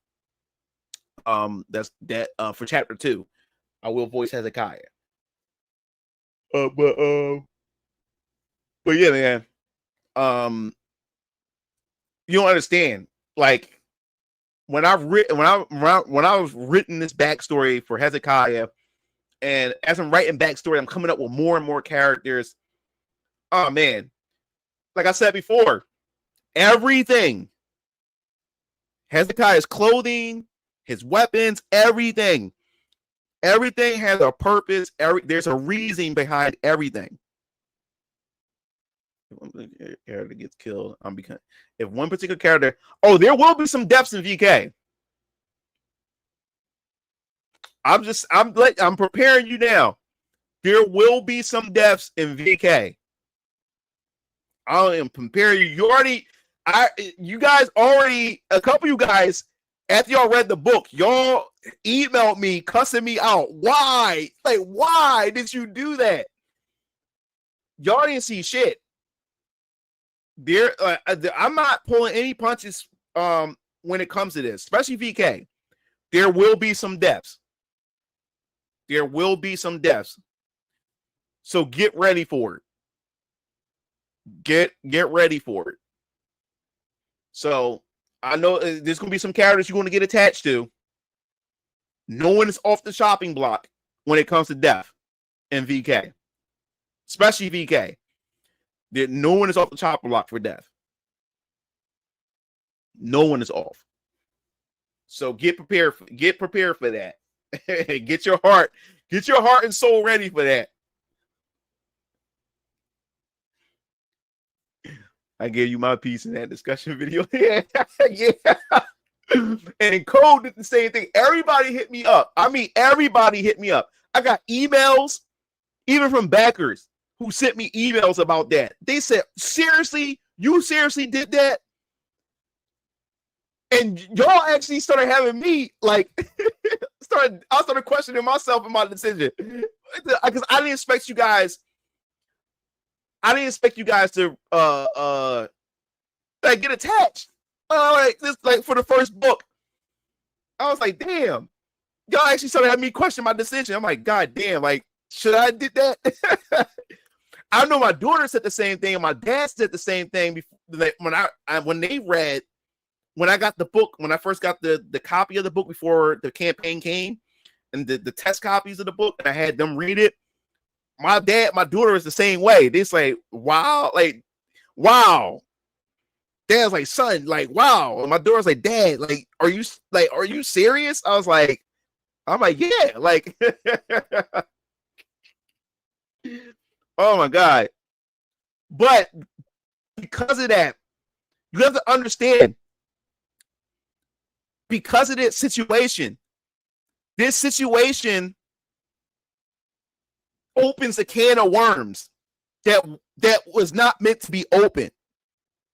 And you're going to start seeing some of that in chapter 2. You're going to start seeing some of that in chapter 2.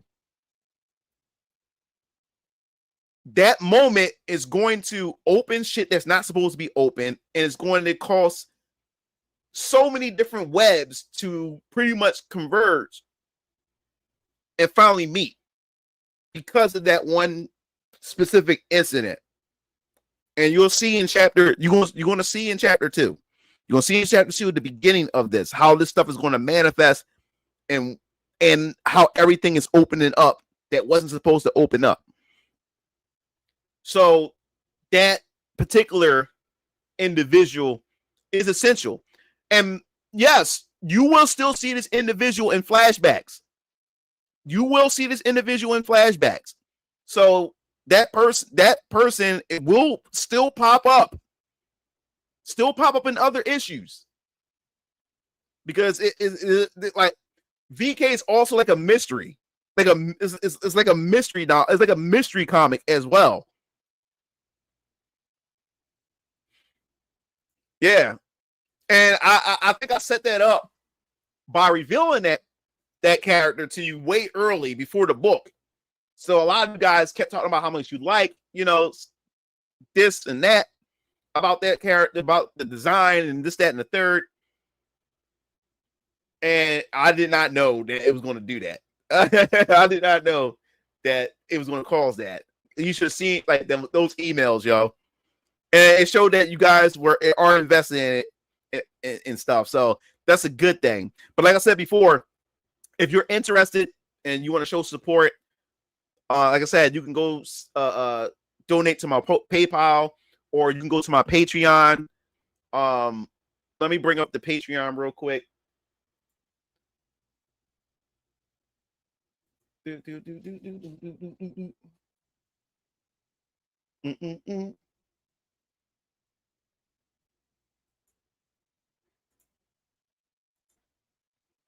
Yeah, so Let me share screen window. Yeah, so my Patreon. Oh, remove. Oops. No, let's remove that. There we go. Yeah, so this the Patreon. There's 2 tiers. There's a $5 tier, $3 tier. The $3 tier, you get access to updates, work in progress sketches. I'll give you how the development. I'll talk about the development, like how I came up with VK and everything like that. You get all those type of goodies. For $5, you get lore videos and lore breakdowns videos and stuff like that you guys can check out for, and that's for $5. And then I'm gonna have a fan service tier later on that's going to be added, and that's for the for fans who are really into it. But like I said, if you do, like I said, when you get the high tier, you get everything with you get all the other tiers below. So if you get the $5 tier, you get access to the $3 tier stuff too. So if you get, like, the fan service tier is going to probably be around like $10 or maybe $15. So if you get that tier, you get access to the $5 and the $3 tier. So whatever the highest tier you pick, you also get all the perks from the tiers below it. So also keep that in mind. You're not just getting things just exclusive to that tier. No, you get all the other tiers below it. Just to keep that in mind. But yes. As I said before, let me put the link to this just in case you guys are interested in wanting to show support or whatever like that. Just to let you guys know that the only way the Patreon the only way the Patreon helps me is if the Patreon can bring in, if I can bring in $500 to $800 a month. If I can bring that in a month, you don't understand how much $500 or $800 can do for me a month for Venus Orion Comics. That I can pay my artist money to now create draw extra pages for whatever chapter or whatever book I'm working for. That speed the process up to get the book done faster. That also allows me to get more promotional artwork done for advertising and promos, and also create fan service stuff like for you guys. But me and my artists already planned. We want to do a beach. We do want to do a beach set. We want to do a lingerie set, and a couple other themes for the female characters and stuff like that as well, and many other things that we want to do for fan service and anything like that. But that also pays for that. For I can get more of that done. I also want to put out side stories and on Patreon, so then I can pay my artists to draw pages to little side stories that you can be able to subscribe to my Patreon and get access to. And then once I get enough of those side stories, then I can make it into an actual physical book with additional new pages added to it to make it much more of a premium worth to buy. But that would do that. That would actually help with that. That would help me able to push Venus Orion Comics out. And as you're waiting for books, you're getting side stories of other characters, that are like side characters, heroes and stuff like that. And there's other stories I want to tell that maybe, it doesn't need a book, a full actual book, but you can get them in side stories as smaller little short stories. And then if it becomes popular enough, then I could turn it into then we can do like an actual book series and stuff like that. But I would love to do that, but in order to do that, people got to subscribe to the Patreon. So if I can be able to pull in $500 to $800, and if man, it'll be a blessing if I can get $1,000 a month. So, but I have to build that over time. So the Patreon is not going to really be effective until I build it over time. The most effective way to help me is just donate the Mugen Lord, or just buy a comic. But the fastest way is to donate the Mugen Lord. That's the fastest way. You can actually like help out and stuff like that. With my PayPal or whatever. Which I'll post once again for you guys. But other than that, man, it's been an eventful. It's been an eventful 3 days so far this week. The week ain't even end yet, and it's been crazy. But yeah, just in case you guys are interested and just want to support Venus Orion Comics, you can just go to my PayPal or whatever. And the thing is, I'm not going to touch it yet. I want to let the money just pile up in the PayPal. The more money, the more I'm just going to let it pile up, let it pile up, let it pile up. And that would help. So YouTube takes 30%. Yes. Well, is that because if you do it through Super Chat? Yeah, if you do it through Super Chat, yeah. But yeah, just if you just send it to PayPal, just do that. That would help a whole lot. You don't understand how much that would help. And what Cook did, that actually helped a lot too. And all I'm doing is I'm just sitting that money in the account, just let it pile. And then once I get a certain amount, then I start using it to put it into places that it need to be put into. But the goal is to let it stack, let it stack, let it stack. Because I really believe in Venus Orion Comics. I really want to push this. I want Venus Orion Comics to be something. I want to get into games. I want to get into animations and stuff like that. I want to do panels at Comic Cons with like a bunch of people just there asking questions, doing giveaways. I want to do all that stuff. You know what I'm saying? I want to see my characters fight Capcom characters, Arc System Work characters. Hell, I want Arc System Works to take my characters and put them into and make fighting games. Or I want my characters to cameo as a guest character in fighting games or in RPGs or whatever. You know what I'm saying? These are all the dreams that I had. I've been dreaming about shit like this since I was a kid, and I'm finally doing it. So any way helps. And I really appreciate you guys. I got 503 viewers right now. I think I broke a record here. I never had that much before. 503. Because remember, I'm using StreamYard. So I got Twitch, X, and I got YouTube. 503. That is a lot. And I really appreciate that. You'll understand how much that means to me. We will be streaming again Friday. Like I said, I'm working my ass off to try to make this, try to be as consistent as possible with these streams. I'm gonna upload a Marvel Tokon closed beta video match that I'll upload some matches. If you're interested in seeing that will be on the channel. I'll probably upload that tomorrow. Yeah, I'm gonna upload that tomorrow so you can see some matches and stuff like that for you guys to check out. But I definitely appreciate you guys for sticking through with me. I know I've been inconsistent and stuff like that, but it's been so much stuff going on in life, and it's hard to pull away from Venus Orion Comics at times where I'm like, man, I much rather be doing Venus Orion Comics than getting on a stream or doing a YouTube video. I'd much rather be doing this. I finally found fulfillment. I felt fulfilled doing this. I finally found something that actually makes me really, really happy. Venus Orion Comics and stuff like that. So sometimes it feels like a task to pull me away for a second to do YouTube videos and get on live stream. But then you guys remind me when I get on, when I talk to you guys, because you guys are like family to me. You know what I'm saying? So when I start talking to you guys, that task or that struggle to get me to get on goes away when I start talking with you guys, because we have some interesting conversations. And when I learned this, when it comes to streams, your streaming audience is a reflection of who you are as a content creator. You know what I'm saying? I notice in my streams, I don't really have dickheads and trolls in my streams. You know what I'm saying? Because I'm not a dickhead. I'm not a troll.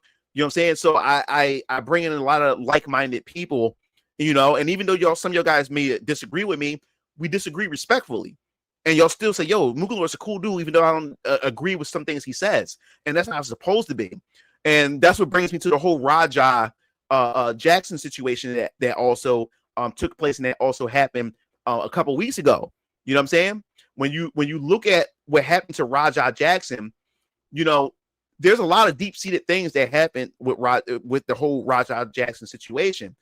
You have a young man who has a lot of inside anger pent up inside of him. You also have a young man who has daddy issues and stuff. He's trying to live up to his dad's legacy, and he also wants to prove to his dad that he's his own man. Because if you look at the video, when the incident that happened and that took place, you always say that, that I don't need my dad. This is my own thing. This is my own shit. You know, he's trying to prove to everybody else, you know, that, you know, I'm my own person. You know what I'm saying? So you have to think about it in the sense to where, you know, every time you walk up or somebody always come to him and say, hey, you're Raja, you know, you're Rampage's son. You know what I'm saying? And you're known as Rampage's son instead of as Raja. So he has those anger issues, he has daddy issues. And then the third component, which is very, very important, which I think people are not talking about enough, is the live stream. Streaming culture is toxic. Streaming culture is a big issue. And the thing is, streaming culture made a lot of people do things out of character or do things that they probably would never really do. But because we're in the era of social media, attention or validation is one hell of a drug. Just like attention and validation affects women, it affects men just as well. You know, and you see what people say, people do some of the damnedest thing. People do some of the darndest things on social media. They'll put their super personal businesses out there on social media. Like, why the fuck would you do that? Why would you, when people say things and reveal things, you're like, dude, like, why the fuck would you say that? Why would you put that out there? And when you look at social media, how people will put their marriages out there, put their relationships out there, they will put those things out there instead of keeping it in-house and going to their loved ones and had that discussion. And when it comes to these live streams, man, as I said before, your audience is a reflection of you. That audience, people in that audience, in his audience, they pumped him up. They pumped him up. He was already frustrated. He already got that bottled up anger inside of him as it was. And then he allowed his stream to do that. And what's so crazy about it is Raja Jackson life is never going to be the same again. While those people in that stream that pushed him, they kept calling him a bitch. You ain't going to do shit. And they were trolls. But you got to understand, look at his stream and look at the crowd that he brings. Look at Rampage Jackson and his stream and the type of crowd that he brings in. Look at these type of people. Look at the type of people they are, and look at the audience. The audience is nothing more a reflection than the content creator, because you attract who you are. That's what it is. You attract who you are. So you look at those two content creators, you look at Raja Jackson and the type of content he make and the type of things that he does with his father and stuff is going to bring a certain type of people. So it's going to bring in those trolls. And they sat there, and even though he's his own man and he made a decision, man, it made it just as worse when he allowed that stream and allowed his audience to go in there and egg him on and push him on, because now he's a young man who felt as though that he had something to prove. And now his life is never going to be the same. His life is never going to be the same, man. It's never going to be the same. It's never going to be the same. And those cowards in that chat, they're anonymous. You will never know who they are. You will never know who they are. You know what I'm saying? So that's very, very important. Is the type of crowd that you cultivate as a content creator that you bring into your stream. That's why I never had like issues with my audience. I never really had to ban any of you guys. Never had to ban any of you guys, because you guys, because of who I am, I drew you guys to me, and we all have this similar frequency to each other and stuff. You know what I'm saying? So you guys are very chill. You guys are very mellow, and we can actually have mature conversations. But when you look at other people's streams, you got dickheads in there. You got people constantly trolling every 5 fucking minutes. You got all kinds of dumb shit that goes on in these streams and stuff. You know what I'm saying? And it always ends up leading into dumb shit. You know what I'm saying? And the thing is, these streamers become a circus show, you know, for these people and stuff. You know? So that's why I believe, even when it comes to me, that's why when it comes to being a successful streamer, that's another reason why I probably would never blow up to be a big streamer, because of my morals, how I conduct myself. You know what I'm saying? Because if you look at like a lot of other streamers and what they do and how they conduct themselves and things like that, those type of streamers, they get all the clicks, because like I said, like when you look at, like I said in my Twitter today, like the world itself, the people in this world, You know what I'm saying? I get disgusted at times. I get angry. Like sometimes I know I'm probably getting personal here, but sometimes I have this I seep into like this dark place where I hate the world, or I hate the people that's in it. You know what I'm saying? Like sometimes I have this.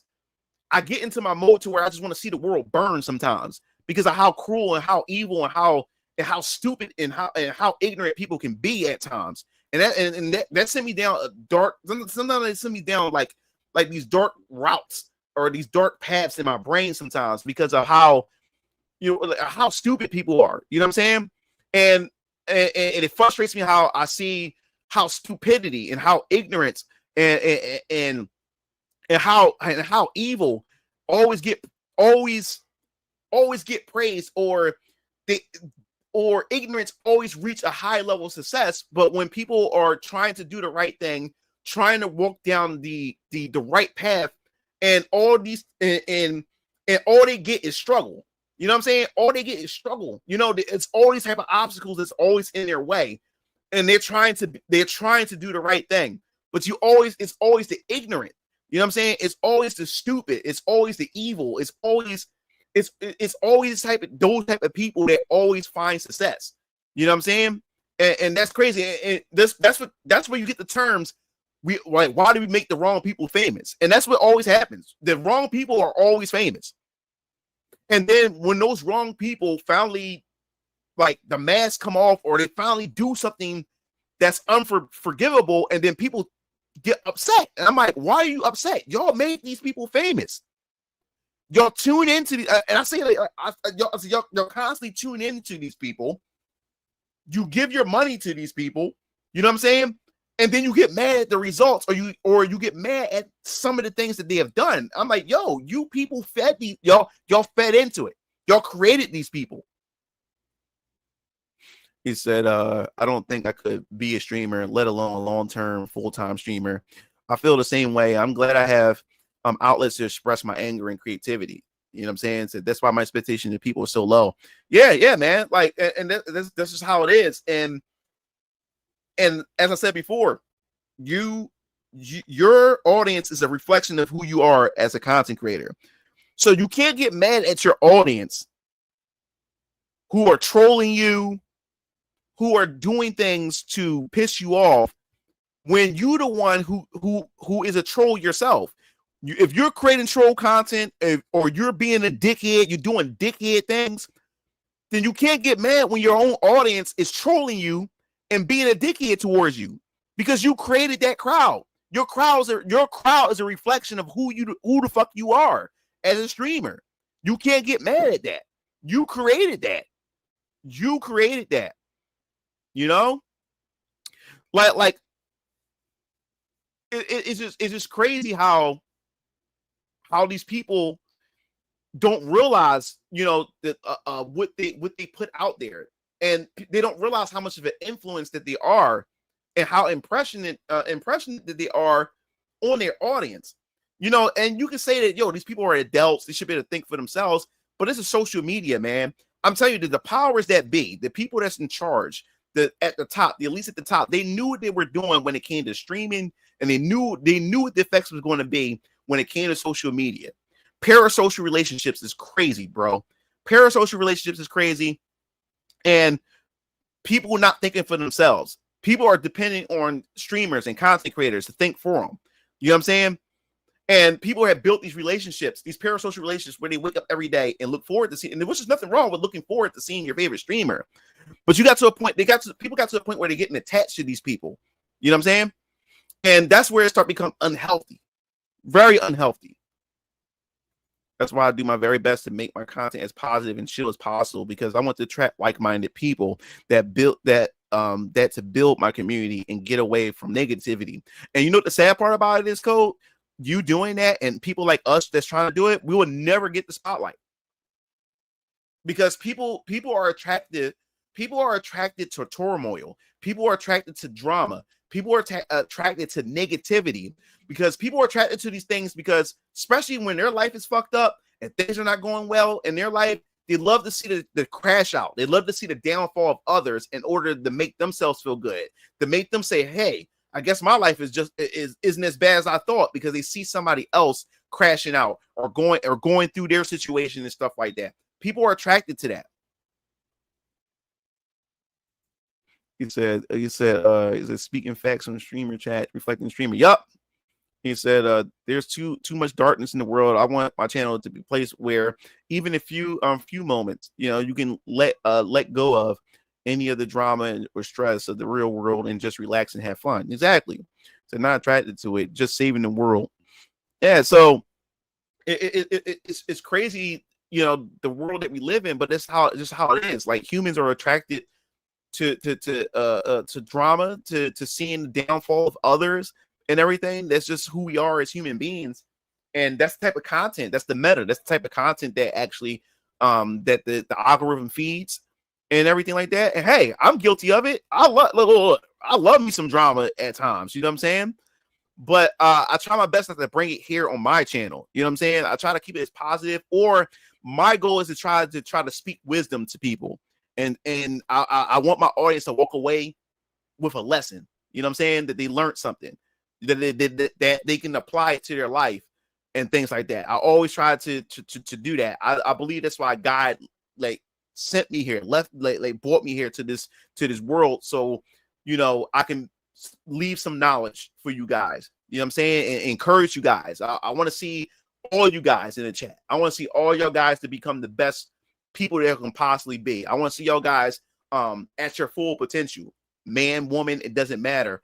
I want to see you guys at full potential. You know what I'm saying? The word, my biggest fear is to die and stand in front of God, and God revealed to me my life and the potential, and show me an alternate future that I could have had if I would have applied myself, if I would have tried harder and everything. I don't want to die and go to heaven and found out that I had there was an awesome life waiting for me, and all I had to do was just tap into it, but didn't. You know what I'm saying? I don't want to. I think that'd be the worst. I think that'd be the worst thing to ever feel or experience, to know or see a life that could have been, only if I would have just did it. You know what I'm saying? So that's why I work hard, and I say that to you guys. Don't leave this earth without reaching your full potential or getting close to it. You know what I'm saying? Don't be a waste of space. Do something with yourself. Would you ever join a network like Screw Attack had back then? I was part of TGN network a long time ago, but they didn't do shit for me. I was part of TGN. That was like one of those other big networks. One of them, I wouldn't say big, but there was that was another familiar platform. Those are scams, man. They didn't help content creators. Those were supposed to help you. They were supposed to fight for you for if you got falsely striked and stuff. They were supposed to platform you, help you out and stuff. But in exchange, they get a portion of your revenue and stuff. And that never, no, those things were scams, man.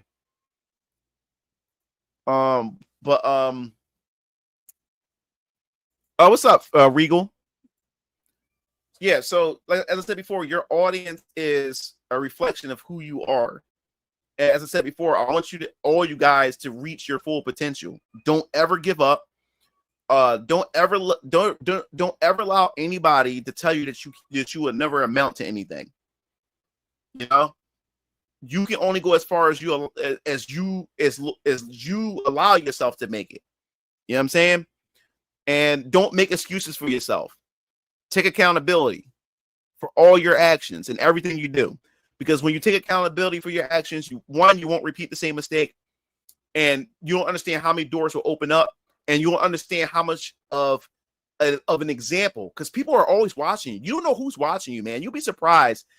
I've been shocked by so many people that I didn't think was watching me. I'm talking about big people, and within the YouTube space who would talk to me on the side and tell me, and just commend me and stuff like that. I'm like, wow, really? I didn't know this person was watching me. And even not just YouTubers, but people outside in the real world. have no idea who's watching me and stuff. You'll be surprised who's watching you, and people who sees you as an inspiration. And another reason why I continue to do what I do is because of you guys. You don't understand how many of you guys who came to me and say I was such a big influence and impact on your life, and I really appreciate that.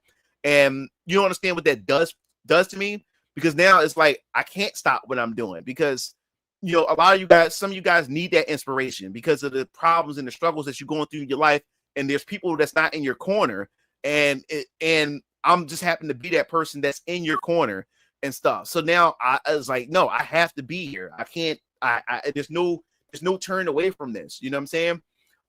As I said before, you understand, growing like when I during my Mugen Lord, like doing Mugen and stuff, I had emails like, dude, you don't understand, like, you helped me get through middle school, you helped me get through high school.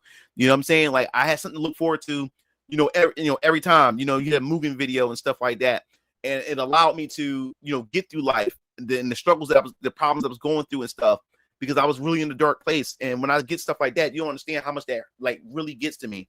And now I'm like, damn, like I can't stop doing what I'm doing. I gotta continue doing what I'm doing, because if I'm able to, if I'm able to have an impact on somebody's life and stop them from going down a dark path just by simply just talking on a live stream or simply making a YouTube video, then I'm gonna do it. You know what I'm saying? And hopefully it gets you out of that dark place and send you in a more positive direction, Oh, what's up, Left Eye, man? I appreciate it, man. We had a good stream, man. Like as I said before, man, I appreciate you allowing me to be the first person to be, your first guest on your new platform or your new program, your late night program and everything. We definitely got to do it again. I'm definitely going to have you on my platform at some point after I get everything together. And there's a lot of other people I got to get on this platform. So far, I had Leon, I had Leon, I had Cassie. I believe I had LG and a few other people, but I'm gonna get more people on my platform. As I said, Code J. Also, if you're a YouTuber, like I said before, if you're a YouTuber and you got projects that you're working on and you want me to interview you, or you want to, you want to promote it, you can come onto my platform. You don't have to show your face. If you have an avatar and you just want to talk, and you have an avatar and you just want to just talk through your avatar, that is perfectly fine too. We can do that as well. Like I said, I want to give back to my community because you guys have always been there for me, and I appreciate that. So I think I remember you having the TGN and the thumbnails. Damn, Captain Brad, you went that far back with me? God damn. You an OG? That's like, if you remember TGN, you are OG. You're an OG follower. God damn. And you're definitely one of the biggest inspirations for me and my channel. Always going to be a lifelong supporter of you, bro. Yeah, like I said, Code, like whenever you're ready to come on, bro. Like I said, you don't have to show your face or anything. You can just use your avatar and we can just talk on my platform. So whenever you're ready, the door is always open for you to come onto the platform and be a guest and stuff like that on my YouTube stream and stuff like that. So it's always open. It's never closed. It's always open for you, bro. Yeah. So yeah, definitely a fun times, man. Definitely a fun time. So I'm definitely gonna wrap this stream up. I was not expecting to go for nearly 4 hours. 531 viewers. Like I said, it's a collection of YouTube, X, and Twitch or whatever like that. 532 viewers. That I broke a record. This is I maybe because of Charlie Kirk situation and people just want to hear what I had to say about that. I'm not sure what it is, and it's strange for it to be a Wednesday to have this many viewers and stuff. As I said before, you can go to my YouTube channel. You can subscribe to my YouTube channel, Mugen Lord. I'll post that here, Mugen Lord. You can also go to my Venus Orion Comics YouTube channel. As well. I'll post that here. 1 second.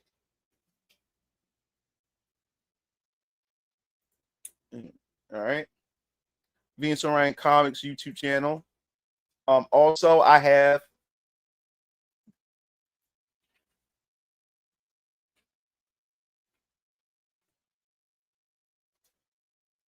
Also, I have my brother's t-shirt business, Strike and Kill Tees, custom t-shirt business. As I said before, we stationed in Philadelphia. We have our own studio, steam press machines. We do custom designs. We also have designs that you can buy. If you're a first-time customer, you get $5 off. We do shirts. We do custom designs for shirts, hats, mugs. If you're a content creator, we can do your merchandise for you. We do hoodies, sweatpants. We do it all. Mouse pads, wallets. So you can also come check. You can also come check it out. Strike and Kill Tees. You can check out the content that we made. So you can click, like I said, we got a store. You can go to the store and check out the t-shirts that you could actually buy, and everything like that. So you can definitely check it out. The designs. And like I said, if you have a custom design in mind, you just hit us up in the chat with us, and my brothers will get to you, and we'll get right onto it. You know what I'm saying? And if you live in the Philadelphia area or close by, you can also come to the studio to come pick up your stuff. Instead of us shipping it out, you can come to the studio and come pick it up if you want. And you get to meet me and my brothers. So you can check that out. And as I said before, I definitely appreciate everything that you guys have done with your support. Let me go to the shop for Venus Orion Comics. As I said before, the physical comic is I'll give you the link to the store. The physical comic is $16 plus the shipping. Like I said, the reason why the book is $16 because to get it printed is expensive because it's a high quality gloss print book or whatever. Or you can spend $5 to just get it for digital. And there's the $20 exclusive store variant cover that you can get. Like I said before, buying the books, buying the merchandise helps out in every way possible. You don't understand how much it helps. And everything. So you can definitely go check out the merchandise that I have, the comics that I have. You can also join the Venus Orion Comics newsletter as well. You can check that out. You can check that out as well. The newsletter is free. It costs you nothing. You get free wallpapers. So by the next time when I send out a newsletter, you better get the link to the free wallpapers. You can download to put on your piece, to put on your desktop or as a wallpaper on your mobile devices and stuff like that. Just type in your email address, hit the subscribe button. When we start getting more merchandise and stuff like that, then I'll start sending out discount codes for people that's on the newsletter, so you can get discounts on the merchandise and everything like that. You also get early. Also, when I open my campaigns, especially for VK Chapter 2, when that happens next year, I have an early bird special with the campaign, which means you get their marked down prices on the book. So most likely probably $5 off on the book and stuff like that for 24 hours. So within the first 24 hours, if that early bird tier runs out, that's like when that runs out, that's it. It's only for 24 hours. After the 24 hours, that's it for that tier. So the early birds, you guys get the link to it, access to it. If you're part of the newsletter, you get that early and stuff like that. So as I said before, man, I appreciate the love, support that you guys been showing for, what I've been doing on Mugen TV and also for Venus Orion Comics. And hopefully you guys have a good night. And I'll be catching up what's going on with Charlie Kirk and what everybody's saying in the news and stuff. I think this is crazy. Keep your heads up. Be careful out there. It's getting dangerous out there. I'm telling you right now, they're trying to spark a culture. They're trying to spark a civil war, and they're trying to spark a race war. So please, guys, do not fall into this narrative. Keep your heads up. I don't care what color you are. Watch yourself. Protect your family. And also, as I said before, if you don't have a destination, keep your ass in the fucking house. If you have no destination to go, don't just go walking around aimlessly. This is how people are getting killed. They're just out wandering about. And this is how and the more you're outside, the more likely you're going to get into an altercation that may end up taking your life. You know what I'm saying? So protect yourself, protect your family. If you have no destination or nowhere to be, keep your ass in the house. Keep your ass in the house. It is dangerous out there. It is dangerous. So that pretty much wraps up the stream for the night. I will be here Friday. We'll have a Friday stream. And we can just talk, man, and just have some fun. My first game stream that I'll be doing in a very long time we'll be doing is Sonic Racing Cross Worlds. So when that come out, we'll be doing a game stream. So if you guys happen to get that game, have that game, you can hop into some lobbies with me and my brother Strike and Keo, and I would love to have fun playing some Sonic Racing Cross Worlds with you guys when that drops. So you guys have a good night, and I'll be seeing you Game Fiends later. Love all you guys. You guys are family to me, and peace out.